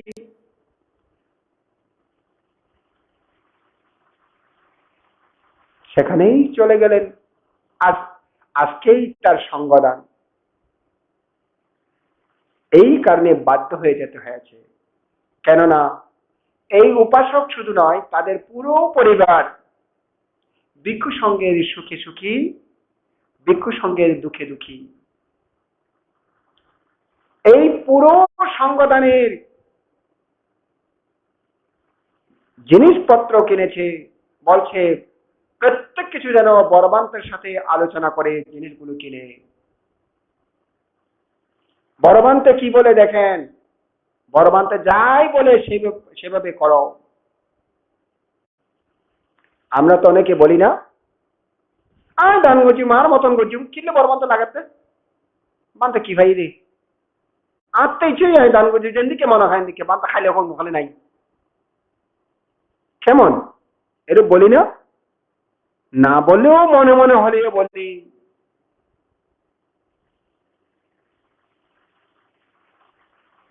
কিন্তু কিছু কিছু দায়ক আছে এই কথা বলে না। কারণ বান্তাদের সাথে আলোচনা করলে বান্তারা জানে কি কি প্রয়োজন হয়, বান্তাদের কি কি প্রয়োজন হয়। প্রয়োজনীয় জিনিস যখন পায় তখন এটা কাজে লাগে। অপ্রয়োজনীয় অপ্রয়োজনীয় জিনিস কাজে লাগে না। কিছু কিছু দায়ক দেখবেন বান্তেদেরকে ফাং করলে বান্তেদের জোর করতে হয় না, বান্তেরা খুশি হয়। তিথিছং হলেও বান্তেরা সঙ্গদানকেও বর্জন করে। কেন? তাদের ঘরে গিয়ে খেতে স্বস্তি লাভ করে। এই কারণে তারা সঙ্গদান বেশি চায় না। কোন কোন পরিবার আছে খুব শ্রদ্ধাবান কিন্তু গরিব, তেমন দক্ষিণা দিতে পারে না, তারপরেও বান্তারা কি করে? ওই সঙ্গদানটাকে বর্জন করে অনেক দানীয় বস্তু পাবে, 500 1000 দক্ষিণা পাবে, সেটাকেও বর্জন করে। কারণ এই উপাসক এই উপাসিকা তারা আমাদের আপনজন, আমাদের সুখে সুখী দুঃখে দুঃখী আমাদেরকে খবর নেই, ঘরের মধ্যে কিছু নতুন কিছু পেলে পাঠিয়ে দেয় বিহারে। অতএব তার ঠাংটা আমি মিস করতে পারবো না। হয়তো আপনারা বলবেন বান্তারা ঘরে দে না, শুধু এখনকার সময় না, বুদ্ধের সময়ও এটা ছিল। ইউরোপের সাথে সাক্ষ্য যুদ্ধ কেন হলো আপনারা জানেন তো না? ভিক্ষু সংঘরা সাক্ষ্য কোলে গিয়ে তাদের ঘরে বসে খেতে শাস্তি বোধ করত, কিন্তু কোশল প্রদেশে গিয়ে কোশল রাজ্যে গিয়ে সেখানে পিণ্ডাচরণ করে বটে তাদের ঘরে বসে ভিক্ষু সংঘরা খায় না। এত প্রার্থনা করে তারপরেও ভিক্ষু সংঘরা খায় না, কারণ সেখানে স্বস্তি লাভ করে না বলে। কৌশলরাজ প্রসেনজিৎ যখন ভিক্ষুরা কেন খায় না জানলেন, আমার দেশে সে ভিক্ষুরা পিণ্ডাচরণ করে কিন্তু খায় না কেন, জানলেন যে শাক্যগণ ভিক্ষু সংঘকে সেবা করতে জানে। কিভাবে একজন ভিক্ষুকে সেবা করব, কিভাবে পরিবেশন করব, সেগুলো শাক্যরা জানে। কিন্তু কুশল রাজ্যের জনগণেরা জানে না। এই কারণে সেখানে ফাং করলেও ভিক্ষু সংঘরা খেতে স্বস্তি বোধ করে না। তাই তো কৌশলরাজ প্রসেনজিৎ শাক্যদের সাথে সম্পর্ক তৈরি করার জন্য করেছেন না, আমি শাক্য কন্যা চাই, আমার ঘরের মধ্যে ভিক্ষু সংঘ আসবেন, আমার রাজপ্রাসাদে ভিক্ষু সংঘ আসবে, শাক্য কন্যা কর্তৃক ভিক্ষু সংঘকে আমি সেবা করব, যাতে ভিক্ষু সংঘরা আমার প্রাসাদে বসে আহার করার স্বস্তি বোধ করে। কিন্তু ভিক্ষু সংঘদের প্রতি শ্রদ্ধা থাকলেও সেবা জানলেও শাক্যরা কিন্তু জাতিগতভাবে অভিমানী। তারা শাক্যের রক্ত যেন নষ্ট না হয় তারাই বিবাহ করে, বাইরে থেকে বিবাহ করে না, বাইরেও বিবাহ দেয় না। এখন কৌশলরাজ প্রসেনজিৎ যখন শাক্য কন্যা চাইছে, যদি না দেয় তাহলে হয়তো যুদ্ধ হতে পারে, আক্রমণ করতে পারে। আক্রমণ করলে অনেকজন কষ্ট পাবে, উভয়েই জনগণ কষ্ট পাবে, শাক্যরা সে কষ্টও দিতে চায় না। তাহলে কি করব? পরিশেষে ঠিক করা হলো দাসীর কন্যা দেওয়া হবে। দাসীর কন্যা দিয়েছিল। এটা নিয়েই শাক্যরা ধ্বংস হয়েছিল পরবর্তী না, বিরূপে ধ্বংস করেছিল শাক্যদেরকে। দেখো আপনারা এখনো কিছু কিছু ভিক্ষুরা কিছু কিছু পরিবারে, অর্থাৎ ভিক্ষুরা কোন কোন পরিবারে গরিব হোক আর ধনী হোক, সে যদি শ্রদ্ধাবান হয়, তাদের ঘরে গিয়ে শয়ন গ্রহণ করতে স্বস্তি বোধ করে, এতে আপনারা কেউ ভুল মনের মধ্যে গ্রহণ করবেন না। এটা পরম্পরা হয়ে আসছে।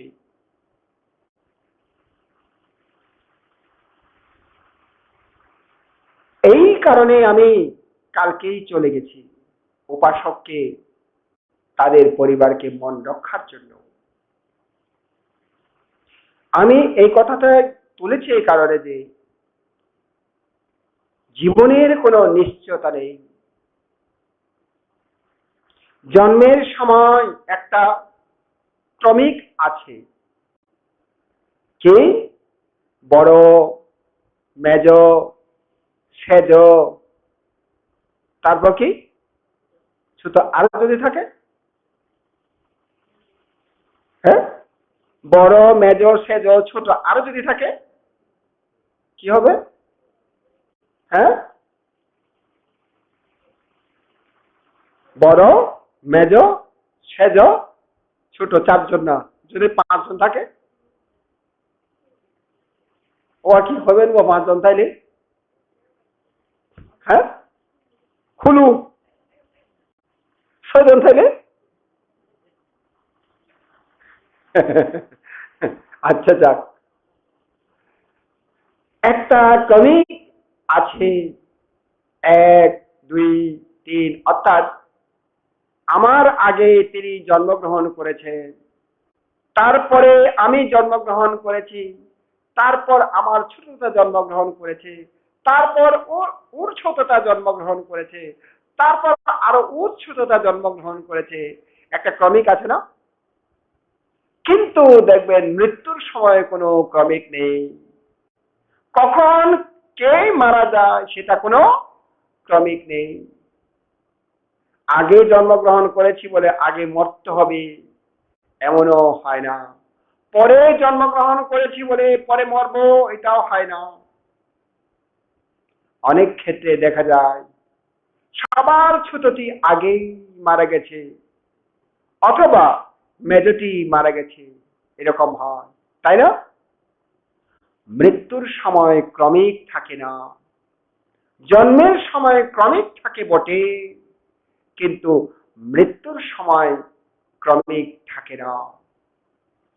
এই কারণে আমি এখনো বয়স অল্প, আমার বয়স এখনো অনেক বাকি আছে, পরেই ধর্ম করব আর কি, এই কথা বলার কোনো গ্যারান্টি নেই। আজকে এই বছরে আমি ধ্যান করব না, আগামী বছরে ধ্যান করব, আগামী বছর বাঁচবেন আপনার কোনো গ্যারান্টি নেই। কেমন? আগামী বছর যে আপনি বাঁচবেন সেটাও কোনো গ্যারান্টি নেই। ঠিক আছে, আজকে শুরু হোক, কালকেই আমি যাব, কালকেই যে বেঁচে থাকবো এটাও কোনো গ্যারান্টি নেই। এই কারণে যখনই মনের মধ্যে উৎপন্ন হয় তখনই করা উচিত। মনের মধ্যে উৎপন্ন হচ্ছে না, অন্য কেউ বললে সেটাকে স্বাগত জানা উচিত। যখনই সুযোগ হয় তখনই ধরে নেওয়া উচিত, কেননা মৃত্যু কখনো কাউকে বলে যায় না, হে বাবু তোমার সময় হয়েছে, তৈরি হয়ে নাও, এই কথা মৃত্যু বলে না। তোমাকে কালকে নিয়ে যাব, সুন্দর করে পরিপাটি করে সাজিয়ে থাকো, এই কথাও বলে না। এই কারণে সকল সময় মৃত্যুর জন্য সাজিয়ে থাকতে হয়। কি সাজবেন? যেটা দামি সেটা পরবেন, কাপড়, শাড়ি হলে শাড়ি, দামি দামি শাড়ি পরবেন, কেমন, যাতে আকর্ষণীয় হতে পারে। বারবার ঘরের মধ্যে বড় বড় আনা রাখবেন, মাথা থেকে পা পর্যন্ত, মাথা থেকে পা পর্যন্ত যাতে দেখা যায়। কি বলেন? ঠিক আছে না? সুন্দর করে যাতে সাজাতে পারে। তারপরে পারলে পিছনে একটা আনা রাখবেন, কারণ সামনে না দেখি, পিছনে না দেখি না। পিছনে দেখতে হলে সামনের আনা দিয়ে পিছনের আনা দিয়ে দেখলে পিছনের তা দেখা যাবে। ডাকে পাকে যদি না দেখেন, ডান দিকে একটা রাখবেন, বাম দিকে একটা রাখবেন। কয়টা আনা হলো? 4টা আয়না রাখবেন, বড় বড় আয়না, যাতে সমস্ত দেহটাকে দেখা যায়। অন্তত পক্ষে বের হলে আমরা কিছু না কিছু সাজি, তাই না? কিছু না কিছু আমরা সাজি যাতে আমাকে সুন্দর দেখায়। ঠিক তদ্রুপ ভাবে যেই ঘর থেকে বিদায় নেব, ক্ষণিক সময়ের জন্য বিদায় নেব, সেটা যদি এত সাজাতে পারে, চিরদিনের জন্য বিদায় নেব, বেশি করে সাজাতে হবে না? বেশি করে সাজানো প্রয়োজন। কিরূপ সাজবেন? শিররূপ বস্ত্র পরিধান করবেন। কেমন? কিরূপ বস্ত্র? শিলরূপ বস্ত্র পরিধান করবেন। আপনারা শিলরূপ বস্ত্র পরিধান করেছে। মাঝে মধ্যে কোন কোন পণ্ডিত বান্তেরা উপমা দেন, পঞ্চশীল হচ্ছে নিম্ন দিকের বস্ত্র, অষ্টশীল হচ্ছে উপর থেকে নিচে পর্যন্ত বস্ত্র। আমাদের সেরকম থাকে না বস্ত্র? নিম্ন বস্ত্র, উপরাংশ বস্ত্র থাকে না? শুধু নিম্ন বস্ত্র পরে মানুষের সামনে যাওয়া যায় না। ঘরের কয়েকজনের খুব আপন মানুষের সামনে যাওয়া যায়, কিন্তু বাইরে যাওয়া যায় না। বাইরে যেতে হলে সেখানে উপরাংশ বস্ত্র পরতে হয়। ঠিক তদ্রুপ ভাবে মৃত্যুর জন্য বা চিরবিদায়ের জন্য নিম্ন বস্ত্র যেমন প্রয়োজন, উপরাংশ বস্ত্রেরও তেমন প্রয়োজন। যার লজ্জা নেই, সে এখান থেকে সাত না পরেও গহিরা চৌমুহনীতে যাওয়া যায়, সে যাবে, তাই না? যার লজ্জা আছে সে কখনো খালি গায়ে চৌমুহনীতে যাবে না। আরো যিনি লজ্জা নেই, তিনি প্যান্টও পরবে না, উলঙ্গ হয়ে যাবেন। যার লজ্জা আছে সে কখনো উলঙ্গ হতে পারে না। তাইলে এই কাপড়টি বিশেষত লজ্জা নিবারণের জন্য পরিধান করা হয়। ঠিক তদ্রুপ ভাবে জীবনে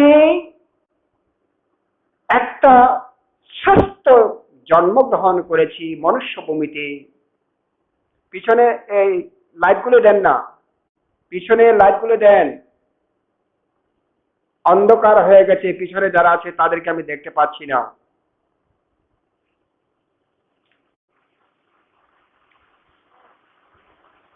সেবকরা থাকলে সময় মতো লাইটগুলো দেওয়া উচিত। সেবকরা সময় মতো লাইটগুলো দেওয়া উচিত। সবগুলো লাইট দিয়ে দেন।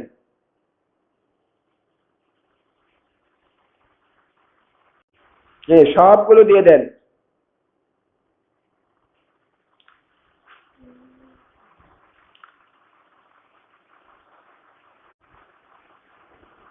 এই কারণে এই শরীর লজ্জা নিবারণের জন্য, এই শরীর লজ্জা নিবারণের জন্য কাপড়ের প্রয়োজন হয়। তদ্রূপ মনের লজ্জা নিবারণের জন্য শিলরূপ কাপড়ের প্রয়োজন হয়। বুঝলেন? শিলরূপ কাপড়ের প্রয়োজন হয়। উত্তম উত্তম বস্ত্র পরিধান করুন, শ্রেষ্ঠ দামি দামি বস্ত্র পরিধান করুন। তার মানে কি? শীল গ্রহণ করেছে, শিলানুস্মৃতি ভাবনা করুন। বুঝছেন তো? পঞ্চশীল গ্রহণ করলে পঞ্চশীল অনুস্মৃতি ভাবনা করুন। অষ্টশীল গ্রহণ করলে অষ্টশীল অনুস্মৃতি ভাবনা করুন। আর যদি পঞ্চশীল অষ্টশীল নিয়ে বিদর্শন ভাবনা করে তাহলে তার কথাই নেই। শ্রেষ্ঠ উত্তম বস্ত্রশীল পরিপূর্ণ হয়ে যায়। বুঝলেন তো? এই কারণে একজন উপাসক, একজন উপাসিকা সাধারণ মানুষের চাইতেও তারা পূজনীয় হয়। যারা ভাবনা করে তারা আরো বেশি বেশি পূজনীয় হয়। আপনারা ভাবনা করতে বসছেন, এই কারণে ছেলে মেয়েরা আসে, সেবা করে না? সেবা করছে তো? অন্য সময় আপনি ডাকুন তো, আসবে। আর এখন আপনাকে ডাকতে হচ্ছে না, তারা নিজেরাই আসছে, নিজেরাই করছে। দেখুন না, আমাদের অশোক বাবু হচ্ছে সমাজ নেতা, তিনিও খবর নিচ্ছেন ঠিকভাবে হচ্ছে নাকি হচ্ছে না, তারা ঠিকভাবে সেবা পাচ্ছে তো, খাবারগুলো ঠিক আছে তো, সবগুলো খবর নিচ্ছেন। অন্য সময় হলে আপনি অশোক বাবুকে দেখে পাবেন না, অশোক বাবুর কাছে যেতে হবে, গিয়েও পাবেন না, একবার দুইবার তিনবার যেতে হবে, তাই না? অথচ এখন আপনার কাছে অশোক বাবুরাও আরো অনেক বাবুরা এসে ধরা দিচ্ছেন। দেখো তাহলে কি উত্তম উত্তম শিলরূপ বস্ত্র পরিধান করেছেন, এই কারণে বামনারূপ বস্ত্র পরিধান করেছেন, এই ক্রোধ দেখায় না। বড় মানুষেরা যেখানে সেখানে যেমন তেমন করে কথা বলে না, তাই না? প্রয়োজনে মুখ বুঝে মাথা নিচু করে চলে আসে, তবু বলে না। কেন? যদি বলতে যায় তার মান সম্মান চলে যাবে, এই কারণে সেই বলে না। ঠিক তদ্রুপ ভাবে যারা শিলরূপ বস্ত্র পরিধান করে, ভাবনারূপ বস্ত্র পরিধান করে, তারাও যেখানে সেখানে যেমন তেমন করে কথা বলে না, যেমন তেমন করে তারা চলে না। বুঝলেন তো? যদি ওদিক ওদিক তাকিয়ে যদি হাঁটি, ওইখান থেকে মানুষ বলে, ওই দেখো না ভাবনা করে, কোথায় কোথায় ঘুরে দেখো না, তার চেহারাটা, তার মুখটা দেখো, বলবে এই কারণে লজ্জাশীল হয়ে ওদিক ওদিক তাকায় না। মনের মতো নিজের মতো করে ভাবনা করে, যাতে স্মৃতি কোনো কারণে ভঙ্গ না হয়। স্মৃতি ভঙ্গ মানে যেটাই আমি স্মরণ করছি, মনে রাখার জন্য চেষ্টা করছি, এটাই যেন অন্যদিকে না যায়। কেমন? অন্যদিকে না যায়। এইভাবে প্রচেষ্টা করে কোন কোন সময়ে, হাঁটার সময়, বসার সময়, আর কি, হাঁটা বসা, আর কি, খাওয়ার সময়, আর কি, স্নানের সময়, ঘুমের সময়, কেমন, কাপড় পরিধানের সময়, সকল সময় খেয়াল করে করে, মনে রেখে রেখে করে কাপড়টা পরিধান করছি, মনে রেখে রেখে করে, খুব ধীরে ধীরে করে কাপড়টা পরিধান করে, মনে মনে চিন্তা করে, মারে মা, কাপড় তো ভালো করে দিতে পারি না, গন্ধ হয়ে গেছে রে, আগে তো এই কাপড়টা গন্ধ ছিল না, আমি পরিধান করেছি, ঘেমে ঘাম লেগে গেছে, এই কারণে গন্ধ হয়ে গেছে। কাপড়ের কোনো গন্ধ ছিল না, আমার শরীর থেকে গন্ধটা হয়েছে। ওহ, এই শরীর, আমি তো মনে করতাম অনেক সুন্দর, দেখছি আসলে এই শরীর সুন্দর নয়, এইরূপে মনে মনে চিন্তা করে কাপড় পরিধান করে একে বলে প্রত্যবেক্ষণ। একে কি বলে? প্রত্যবেক্ষণ। প্রত্যবেক্ষণ মানে কি? পর্যবেক্ষণ, দেখা, চিন্তা করে করে দেখা। এইভাবে যখন দেখে কাপড়ের প্রতি আর লোভ চিত্ত উৎপন্ন হয় না। বাহ, আমার সাথে ধ্যান করতে আসছে, আমার শাড়ির দাম তো বেশি না, 500 টাকা, আর ওনার শাড়িটা দেখছি, বলছি হ্যাঁ, ও, আরে ভাই, আমি তো নসাই, আরে আর ফলে আনে দে, আর পরে করছি এই ন লাগে, তারপরেও শোন না, 2000 টাকা শাড়ি আননি, শোন না, আরে 5000 টাকা শাড়ি আননি, কেন করছি এই ফল রইনি। তার মানে নিজের ক্ষমতা দেখাচ্ছে আর কি। হ্যাঁ, কেউ কেউ এইভাবে ক্ষমতা দেখায়, বুঝলেন তো? কেউ কেউ এইভাবে ক্ষমতা দেখায়, হ্যাঁ নথায় ঠিকই, কিন্তু তবু আনে কেন করছি, আমার ফল আনে দেই, আর বল কি হয় করতে পারেননি, না পারে 12,000 টাকা শাড়ি দিম দে।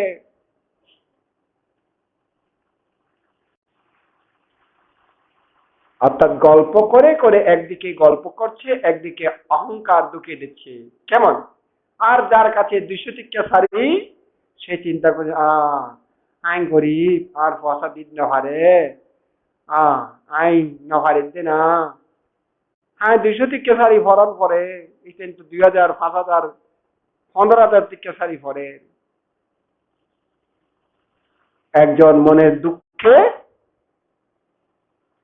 কাটে, আরেকজন অহংকারে ফেটে পড়ে। কেমন? এইভাবে প্রতিটি মুহূর্তে সচেতন হতে হবে, আমার অহংকার আসছে কি, আমার দুর্বলতা আসছে কি। তারাপদের মধ্যে বলে, অতি উঁচু হয় না, বাতাসে ভেঙে দেবে, অতি নিচু হয় না, ছাগলে মুড়ে খাবে।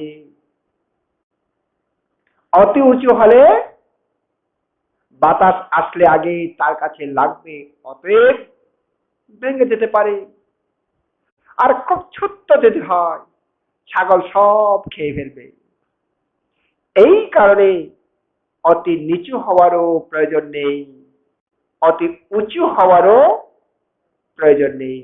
আমি যেমন আছি তেমনই থাকবো। অহংকার হওয়ারও প্রয়োজন নেই, আমি গরিব বলে দুঃখ হওয়ারও প্রয়োজন নেই। আমার আছে বলে অহংকার করারও প্রয়োজন নেই, নাই বলে দুঃখ হওয়ারও প্রয়োজন নেই।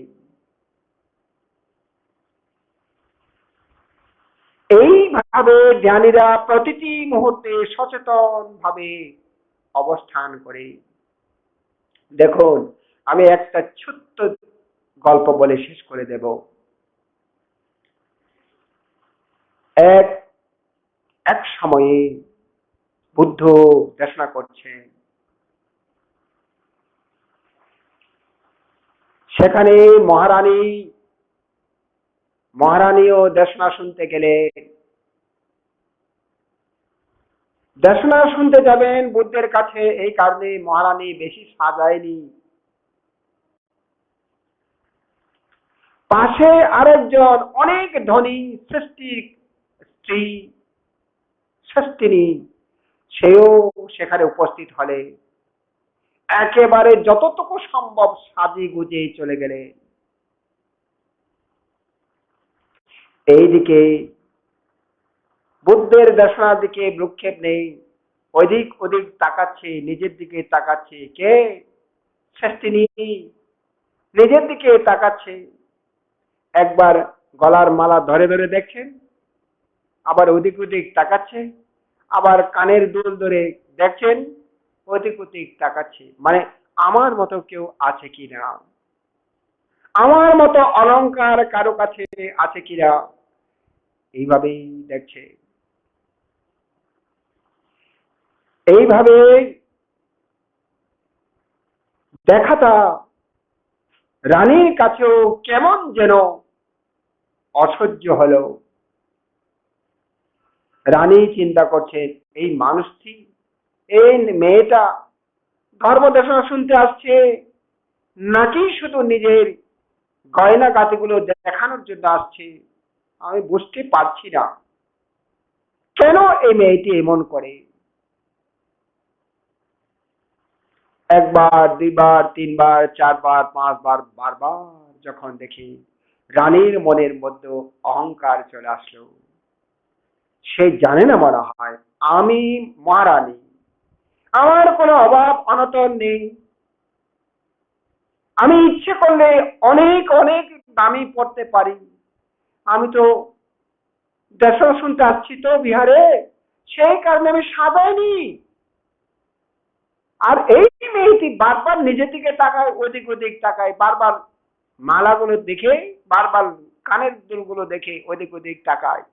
তার মানে দেখাচ্ছে আমার মতো এখানে কেউ আছে কিনা, আমার মতো কেউ নেই, বড়াই করছে। এইভাবে মনের সাথে যুদ্ধ করছে রানী। আমার তো আনা উচিত ছিল, কেন আমি আনিনি? না পড়লেও তো আনা উচিত ছিল। এদের এইরকম মেয়েদেরকে একটু অহংকার দেখা উচিত। আমারও যে আছে, তুই দেখা, তুই দেখ, তুই তোর যা আছে তার চাইতে আমার অধিক অধিক আছে, দেখা উচিত। না হলে এরা কখনো শিক্ষা পাবে না, মনের মধ্যে আসছে। আর রানীর দাসী তিনি তন্ন হয়ে বুদ্ধের ধর্মদেশনা শুনছেন, একাগ্র মনে বুদ্ধের ধর্মদেশনা শুনছেন। তার মনটা ধর্মদেশনা শুনতে শুনতে মন পরিবর্তন হচ্ছে, মনে হচ্ছে যেন বুদ্ধ তাকেই দেশনা করছেন আর অন্য কাউকে না। তার মনের সাথে বুদ্ধের ধর্মদেশনা হুবহু মিলে যাচ্ছে। এই কারণে সে কোনো দিকে যাতে মন না যায়, কোনো দিকে যাতে শব্দ বেশি প্রকট না হয়, মনটা একেবারে সম্পূর্ণ বুদ্ধের দেশনার প্রতি সঁপে দিলেন। আর এদিকে রানী ওইটা দেখে থাকতে না পেরে শেষ পর্যন্ত চিন্তা করছে, না এটা হবে না, আজকে দেখাতে হবে এই মেয়েটি, এই মেয়েকে দেখাতে হবে, আমার অনেক আছে দেখাতে হবে। সেই মুহূর্তে তার দাসীকে ডাকলে, দাসীর নাম রুহিকা। রুহিকা কোনো খবর নেই।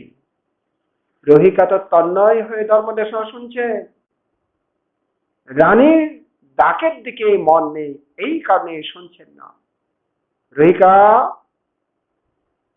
হে রুহিকা, তবু শুনছেন না। রুহিকা দাসী হঠাৎ করে যে একাগ্রতা ছিল, তন্ময় ছিল, সেখান থেকে ভঙ্গ হয়ে, হে মহারানী আমাকে ডাকছেন, হ্যাঁ কতবার ডেকেছি তোমাকে, শোনোনি? মহারানী আমাকে ক্ষমা করবেন, আমি শুনিনি, আমি মন দিয়ে বুদ্ধের দেশনা শুনছিলাম তো, এই কারণে আমি শুনি। যাও, এক্ষুনি যাও, যাও আমার গয়না গাতিগুলো নিয়ে আসো। দেখো না, তোমার পাশে দেখো না, বারবার বারবার দেখাচ্ছে মানুষদেরকে, শুধু তার গয়না আছে আর মানুষের কাছে নেই, কত বড়াই করছে দেখছো না? আমি তাকে দেখাতে চাই, আমি যে মহারানী সে জানে না, এক্ষুনি যাও। দাসী তো যেতে বাধ্য হয়েছে।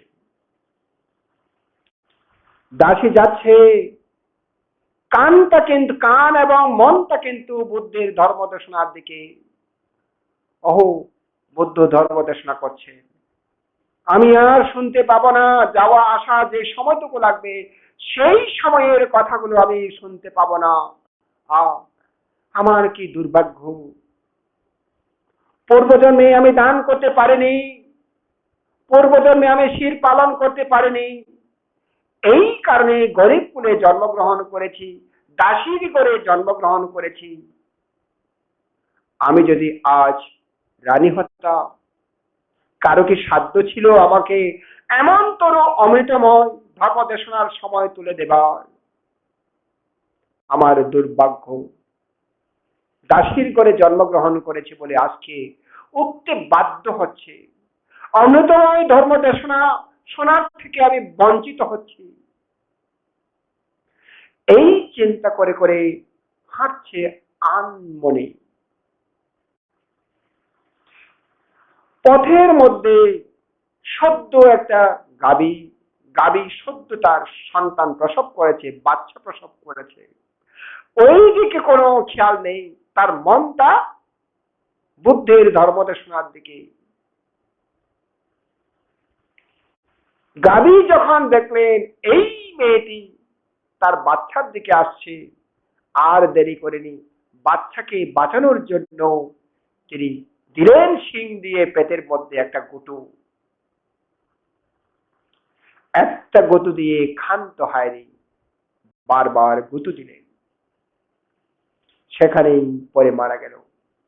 সাথে সাথে দেবলোকে গিয়ে উৎপন্ন হলো ওই যে চেতনা, ওই যে চিত্ত, মধ্যে চিত্ত ছিল, ধর্মদেশনার প্রতি প্রগাঢ় শ্রদ্ধা ছিল, বুদ্ধের প্রতি প্রগাঢ় শ্রদ্ধা ছিল, ধর্মের প্রতি প্রগাঢ় শ্রদ্ধা ছিল, সঙ্গের প্রতি প্রগাঢ় শ্রদ্ধা ছিল। এই কারণেই আমি যেটা বলছিলাম, শ্রদ্ধা অটুট থাকা চাই। আপনি গল্প করছেন, ভাবনা করতে এসে গল্প করছেন, হঠাৎ করে যদি মারা যান, আপনার গতি কোথায় হবে বলা যায় না।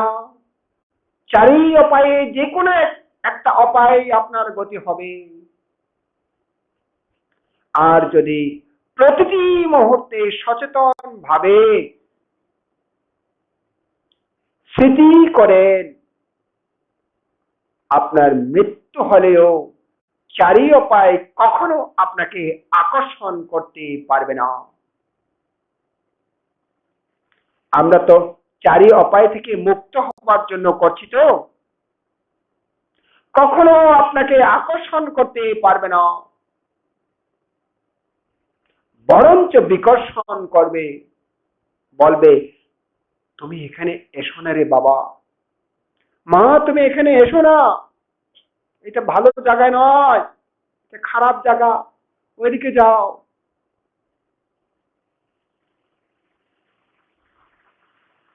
দেখবেন কোনো কোনো সময় এক জায়গায় খারাপ মানুষরা বসে আছে, সে খারাপের মধ্যেও কেউ কেউ ভালো থাকে, তাই না? সে খারাপের সাথে মিশে বটে, কিন্তু তাদের মতো এত খারাপ নয়। কোনো ভালো মানুষ যদি সেদিকে আসে, বলছে আরে ভাই তুমি এইদিকে আসো না, এদিকে এসো না, তুমি ওইদিকে যাও, কেন রে? না না এখানে ভালো না, এদিকে এসো না, এটা তোমার উপযুক্ত জায়গা নয়। কি বলো আমার উপযুক্ত জায়গা নয়? হে রে ভাই তোমার উপযুক্ত জায়গা নয়। কার উপযুক্ত জায়গা? এখানে খারাপ মানুষের উপযুক্ত জায়গা, ভালো মানুষের উপযুক্ত জায়গা নয়। অনেক সময় এরকম হয় না?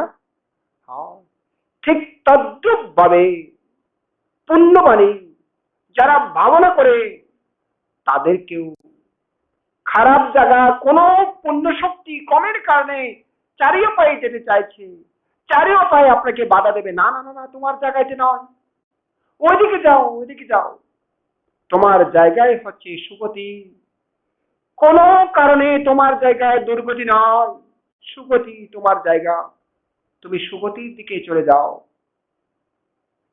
এইভাবে বাতলিয়ে দেবে। এই চারি উপায় মুক্ত হবার জন্য আমরা প্রচেষ্টা করছি, এই কারণে এর নাম ধর্ম। এর নাম ধর্ম। ধর্ম কি? ধর্ম অর্থ কি? কা ধর্ম, কেন ধর্ম বলি? কা ধর্ম বুচ্ছতি, কেন ধর্ম বলি? ধারে তিতি ধর্ম, ধারণ করে, এই কারণে ধর্ম। কা ধারে তিতি, কি ধারণ করে? চতুষু অপায়েষু ন গচ্ছমানো ধারে তিতি ধম্ম। চতুর অপায়ে যেতে না দিয়ে ধারণ করে, এই কারণে ধর্ম। দেখুন, আমরা তো সবাই ধর্ম করি, কিন্তু আমাদের ধর্মটা চারি অপায়ে যেতে না দিয়ে ধারণ করে না, তাই না? আমরা বলতে পারি না আমাকে ধারণ করে চারি অপায়ে নিয়ে যাবে না, ধারণ করে সুগতি স্বর্গ সুগতি ভূমিতে নিয়ে যাবে, এটা আমরা বলতে পারি না। কোনো ভালো ছাত্র লেখাপড়া করে পরীক্ষা দেওয়ার পরেই বের হলে তাকে যদি জিজ্ঞেস করা হয়, কিরে পরীক্ষা কেমন হয়েছিস, সেই মুখ হাসি দিয়ে, এক গাল হাসি দিয়ে বলবে ভালোই হয়েছে। ভালো নম্বর পাবি তো? হ্যাঁ, কেন পাবো না, আমি লিখেছি, ভালো নম্বর পাবোই। আর দুর্বল ছাত্রকে যদি জিজ্ঞেস করা হয়, সে বলবে, একটু চালাক চতুর হয়ে বলবে, আমি তো লিখেছি তো, এবার নম্বর দেওয়া তো সাধ্যের কাজ, আমার কাজ নয়। কতটুকু নম্বর পেতে পারে, আরে আমি জানি না, এটা সারের জানা। নিজেই ভালো করে নিজের যে লেখাটাকেও বিশ্বাস করতে পারেনি, আনসার করেছে, উত্তর দিয়েছে বটে, কিন্তু এই উত্তরের নম্বর ঠিকভাবে পাবো এটাও বিশ্বাস করতে পারছে না। ঠিক তদ্রুপ ভাবে আমাদের এরকম মানুষ আছে, কেউ কেউ আছে পুণ্য কাজ করে, সে নিজে বিশ্বাস করে এটা আমাকে অবশ্যই অবশ্যই ফল দেবে, সুগতি দেবে। কেউ কেউ বিশ্বাস করতে পারে না, কারণ সেই দৃঢ় বিশ্বাস নিয়ে পুণ্য করতে পারেনি।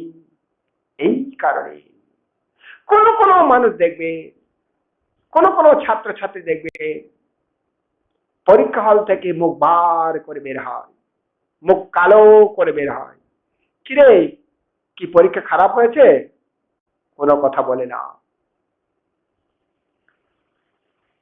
কোনো কথা বলে না। পাস হবে না, জানি না। আনসার, পাশের আনসার দাওনি, দিয়েছি কিন্তু জানি না। অর্থাৎ সমস্ত তার কাছে সম্পূর্ণ কিছু ডাউট, ডাউট, ডাউট, সন্দেহ, আস্থা রাখতে পারে না। ঠিক তদ্রুপ ভাবে আমাদেরও পুণ্য করলেও আমরা সকল সময় আমরা সন্দেহ নিয়ে ঘুরি, বিচিকিৎসা নিয়ে আমরা ঘুরি, বাবারে জানি না। অথচ যারা প্রকৃত বৌদ্ধ, তারা মৃত্যুর সময় দুঃখিত না হয়ে আনন্দ মনে মৃত্যু হতো, আনন্দ মনে মৃত্যুকে বরণ করত। আমরা তো বলি অমুক বড়ুয়া মৃত্যু বরণ করেছে, আসলে কোন বড়ুয়া মৃত্যু বরণ করেনি। মৃত্যুকে কেউ বরণ করে না, বরণ মানে কি, গ্রহণ করে নেওয়া। না পারতে মারা যায়, এই কারণে কেউ বরণ করে না, বাধ্য হয়ে মরতে হয়। তবু আমরা বলি উনি মৃত্যু বরণ করেছেন। কেন আমরা বলি? আমাদেরটা ঠিক আছে, বুঝছেন? আমরা বলি এটা ঠিক আছে, ওনার পক্ষ থেকে উনি ঠিক নেই, কিন্তু আমাদের পক্ষ থেকে ঠিক আছে। কেন? তাকে সম্মান করে বলি আমরা। সে মরতে চায়নি, তারে জোর করে নিয়ে গেছে, এই কথা আমরা বলবো না। কেন? এই কথা বললে তাকে অপমান করা হয়, তাকে ছোট করা হয়, এই কারণে আমরা সে কথাগুলো বলবো না। তাকে ছোট করে এই মুহূর্তে আমার কোনো লাভ নেই, বরঞ্চ আমার ক্ষতি আছে। আর তাকে যদি আমি বড় করতে পারি, শ্রদ্ধা দেখাতে পারি, গৌরব দেখাতে পারি, আমার ভালো আছে, আমার মঙ্গল আছে। এই কারণে তার প্রতি সম্মান রেখে হোক, নিজের প্রতি কল্যাণ কামনা করে হোক, আমরা তাকে সম্মান করে কথা বলি, গৌরব করে কথা বলি, তাই বলি অমুকে মৃত্যুবরণ করেছে। হ্যাঁ, এই যে মৃত্যুবরণ করেছে, এতজন মানুষ বলবে, যতজন আত্মীয় স্বজন আছে, যতজন পরিচিত আছে, যতজন শুনেছে, প্রত্যেকে এটাকে অনুমোদন করবে, ও সত্যি অমুকে মৃত্যুবরণ করেছে। প্রত্যেক বৌদ্ধরা এভাবেই চিন্তা করা উচিত। হ্যাঁ, মানুষের এই কথা, আত্মীয় স্বজনের এই কথা, বন্ধু বান্ধবের এই কথা যেন আমি সত্যিতে পরিণত করতে পারি, সত্যিতে পরিণত করতে পারি। আমি মৃত্যুর ভয়ে যেন শঙ্কিত না হয়, মৃত্যুর ভয়ে যেন ভীত না হয়, মৃত্যুকে যেন হাসি মুখে গ্রহণ করতে পারি। তাহলে সত্যি সত্যি আমার কাছে হবে মৃত্যুকে বরণ করা। বুদ্ধ মৃত্যুকে বরণ করেছিলেন, বুদ্ধের শিষ্যগণ মৃত্যুকে বরণ করেছিলেন, তাই না? 3 মাস আগে বুদ্ধ মৃত্যুকে বরণ করেছিলেন, বলছিলেন 3 মাস পরে আমি মৃত্যু হব। দেখুন, তিনি গ্রহণ করেছিলেন অকপটে, 3 মাস পরে তিনি মৃত্যু হবে, তার মানে মৃত্যুকে বরণ করেছে। মৃত্যুর আগেই বুদ্ধ পরিনির্বাণ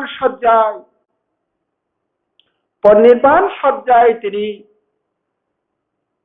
আতঙ্কিত না হয়ে, ভীত না হয়ে, সমস্ত ভাবনা তিনি পর্যবেক্ষণ করেছিলেন।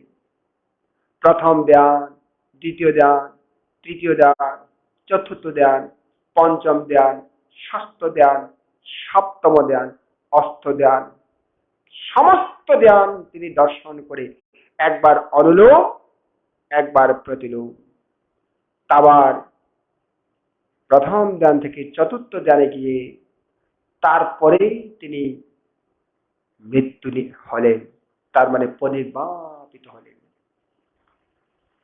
ঠিক তদ্রুপ ভাবে সারিপুত্র ভ্রান্তে যখন পরিনির্বাপিত হবে, বুদ্ধের কাছে গিয়ে অনুমতি চাইলেন বুদ্ধ ভগবান, আমি মৃত্যুকে বরণ করতে চাই, আপনি অনুমতি দান করুন।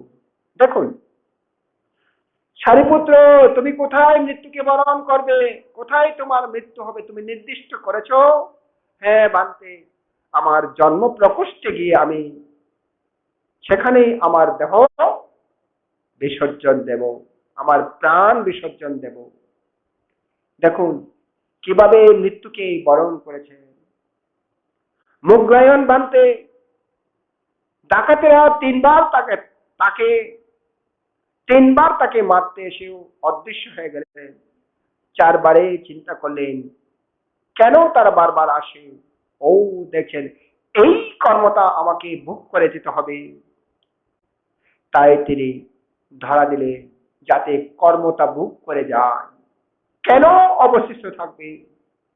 তবু তিনি তারা কোপানোর পরেও বুদ্ধের কাছে গিয়ে অনুমতি চাইলেন, বুদ্ধ ভগবান আমি পরিনির্বাপিত হতে চাই, কারণ আমার এই দেহ আর ধারণ করে রাখার মতো শক্তি নেই।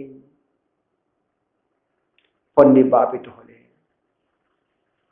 বুদ্ধের অত্যন্ত আদরণীয় সন্তান, একমাত্র ছেলে, গৃহী জীবনে সিদ্ধার্থের জীবনে হোক অথবা বুদ্ধের জীবনে হোক, ছোট্ট শিশুরা হোক, সেও বুদ্ধের কাছে গিয়ে পরিনির্বাণের অনুমতি চাইলেন। দেখুন কিভাবে এই মৃত্যুকে বরণ করে একজন সাধক, একজন সাধিকা যখন মনে প্রাণে ধ্যান করে, প্রতিটি নিঃশ্বাস প্রশ্বাসকে মনে মনে রাখতে পারে, অন্য কোথাও মন না যায়, তাহলে সেই কখনো মৃত্যুকে ভয় করবে না।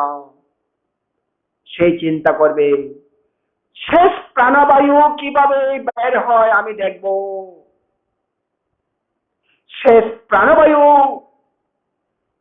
ঢুকে বের হতে পারে না, সেটাকে আমি দেখব, এইরূপ ভাবনাকারীর মনেই চলে আসে।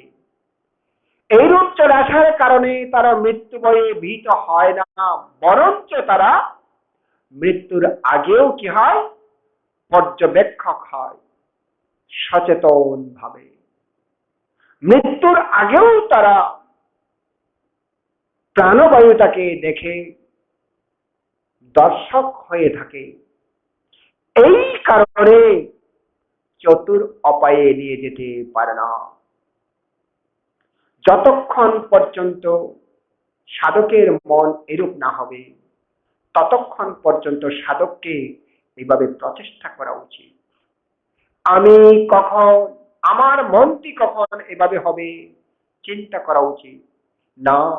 আমি একাগ্রতা হব, একাগ্রতা হবার জন্য যা যা করণীয় আমি সমস্ত কিছু করব, যা যা বর্জনীয় সমস্ত কিছু আমি বর্জন করব। কথা বর্জন করতে হয়, বর্জন করব। অধিক অধিক টাকাতে বর্জন করতে হয়, হ্যাঁ বর্জন করব। অসন্তুষ্ট হচ্ছে, এটাকেও বর্জন করব। এইভাবে বর্জন করে করে সমস্ত কিছুকে নিজের মতো কিচ্ছু রাখে না। যেদিন আমি প্রথম বিদর্শন ভাবনা আমি অধিষ্ঠান করেছি, সেদিন আমি বান্তের মুখে মুখে বলেছি, আমার এই সমস্ত দেহ আমি বুদ্ধ ধর্ম সঙ্গের সমীপে উৎসর্গ করছি। এই দেহ আমি নয়, আমার নয়। অতএব এখানে কেউ গালি দিলেও আমাকে কেউ গালি দিতে পারবে না। কেন? এখানে আমি নেই, আমার নেই, কেউ গালি দিতে পারবে না। দুঃখ কষ্ট হচ্ছে, এটাও আমি নেই, আমার নেই। দুঃখ কষ্ট এটা দেওয়া হচ্ছে, আমার নয়। যেহেতু আমি বুদ্ধের শাসনের উদ্দেশ্যে দান করে দিয়েছি, এইভাবে ভাবে তারা জীবনটাকে সার্থক করে। যখনই এভাবে ভাবতে পারে কোন সাধক সাধিকা, দেখবেন তখন মানসিক শক্তি কাকে বলে আপনি নিজেই বুঝতে পারবেন। মানসিক শক্তি কাকে বলে?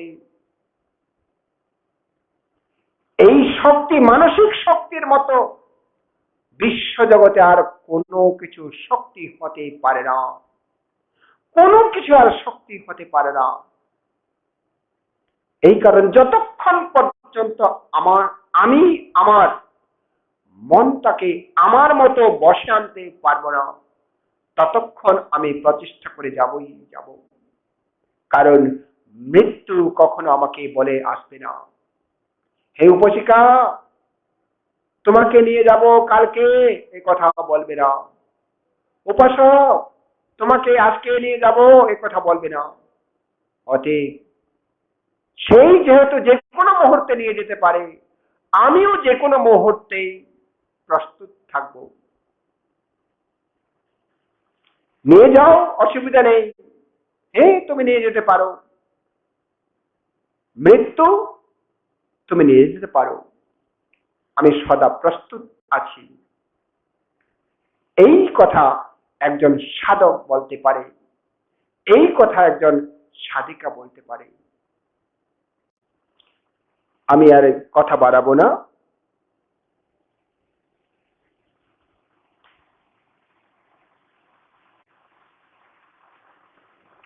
আমরা আস্তে আস্তে এখন শেষের দিকে চলে আসব।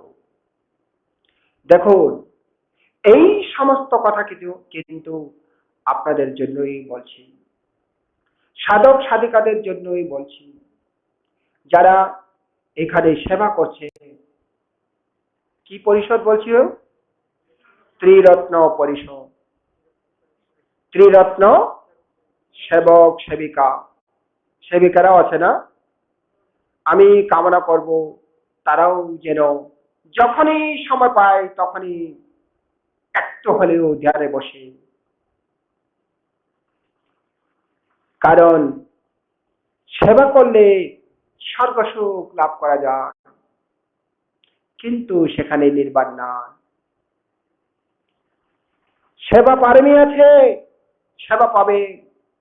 এই সুযোগে ধ্যান পারামিও পূর্ণ করবে, কারণ ধ্যান না করলে প্রজ্ঞা পারামি পূর্ণ হয় না।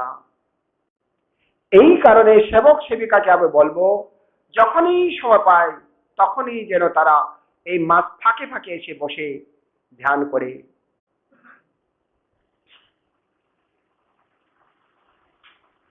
আমরা শুধু সেবা করবো এটা নয়, আমরা ধ্যান করব। খণ্ডকালীন ভাবনা নির্দিষ্ট সময়, আমি নির্দিষ্ট সময় বলবো না, কারণ সে নির্দিষ্ট সময় আপনার সময় নাও থাকতে পারে। এই কারণে আপনি মনে করবেন, যখনই আপনার কাছে সময় হয় তখনই মনে করবেন এটা খণ্ডকালীন ভাবনার সময়। আমি অনেক ছাত্রছাত্রী, অনেক চাকরিজীবীকে বলি, অমাবস্যা, পূর্ণিমা, অষ্টমী আপনারা দেখবেন না, আপনারা দেখবেন যেদিন বন্ধ থাকবে সেদিন মনে করবেন এই দিন আমরা আমাদের উপোসের দিন। যেদিন বন্ধ থাকবে সেদিন উপোসের দিন। বাংলাদেশে শুক্রবার কেন বন্ধ?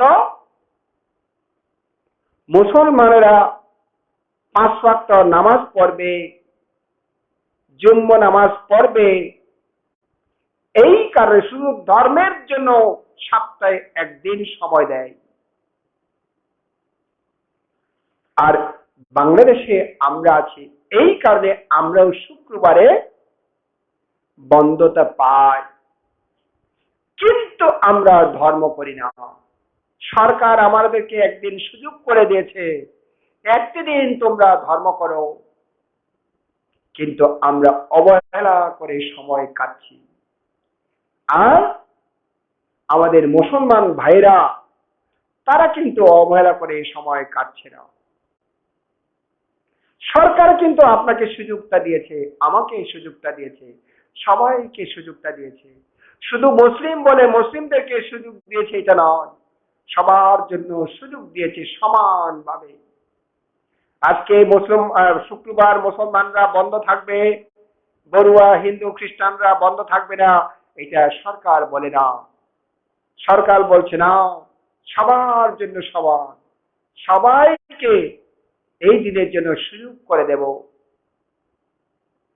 এই কারণে চাকরিজীবী ছাত্রছাত্রীদেরকে ভাবতে হবে, শুক্রবারটাই হচ্ছে আমাদের জন্য উপোসের দিন।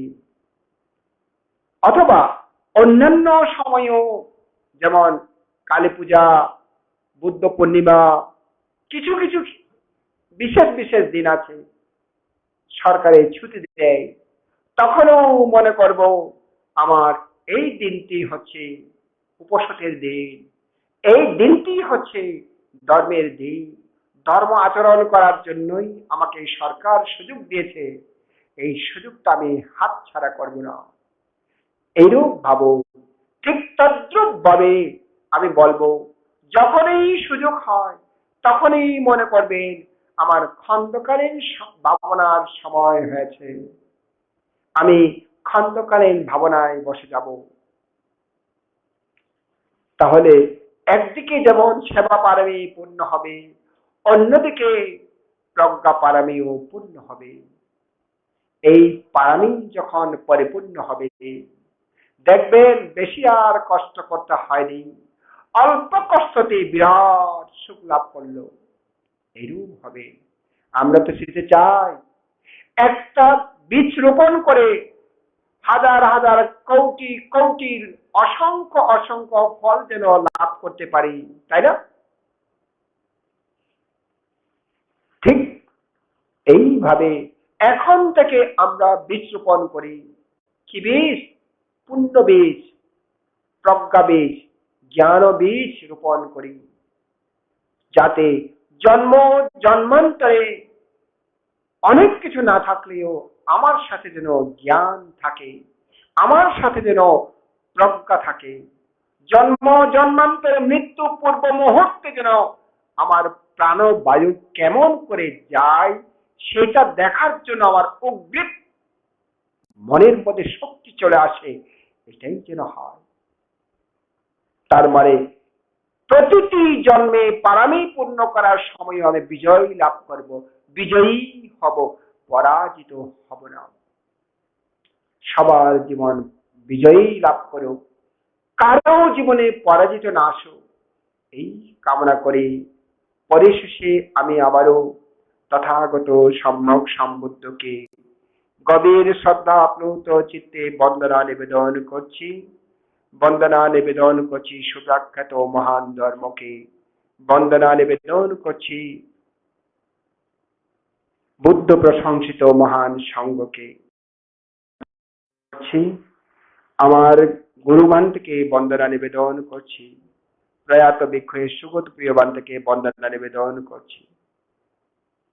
বুদ্ধ রত্ন আলোকা বংশ লোকপাল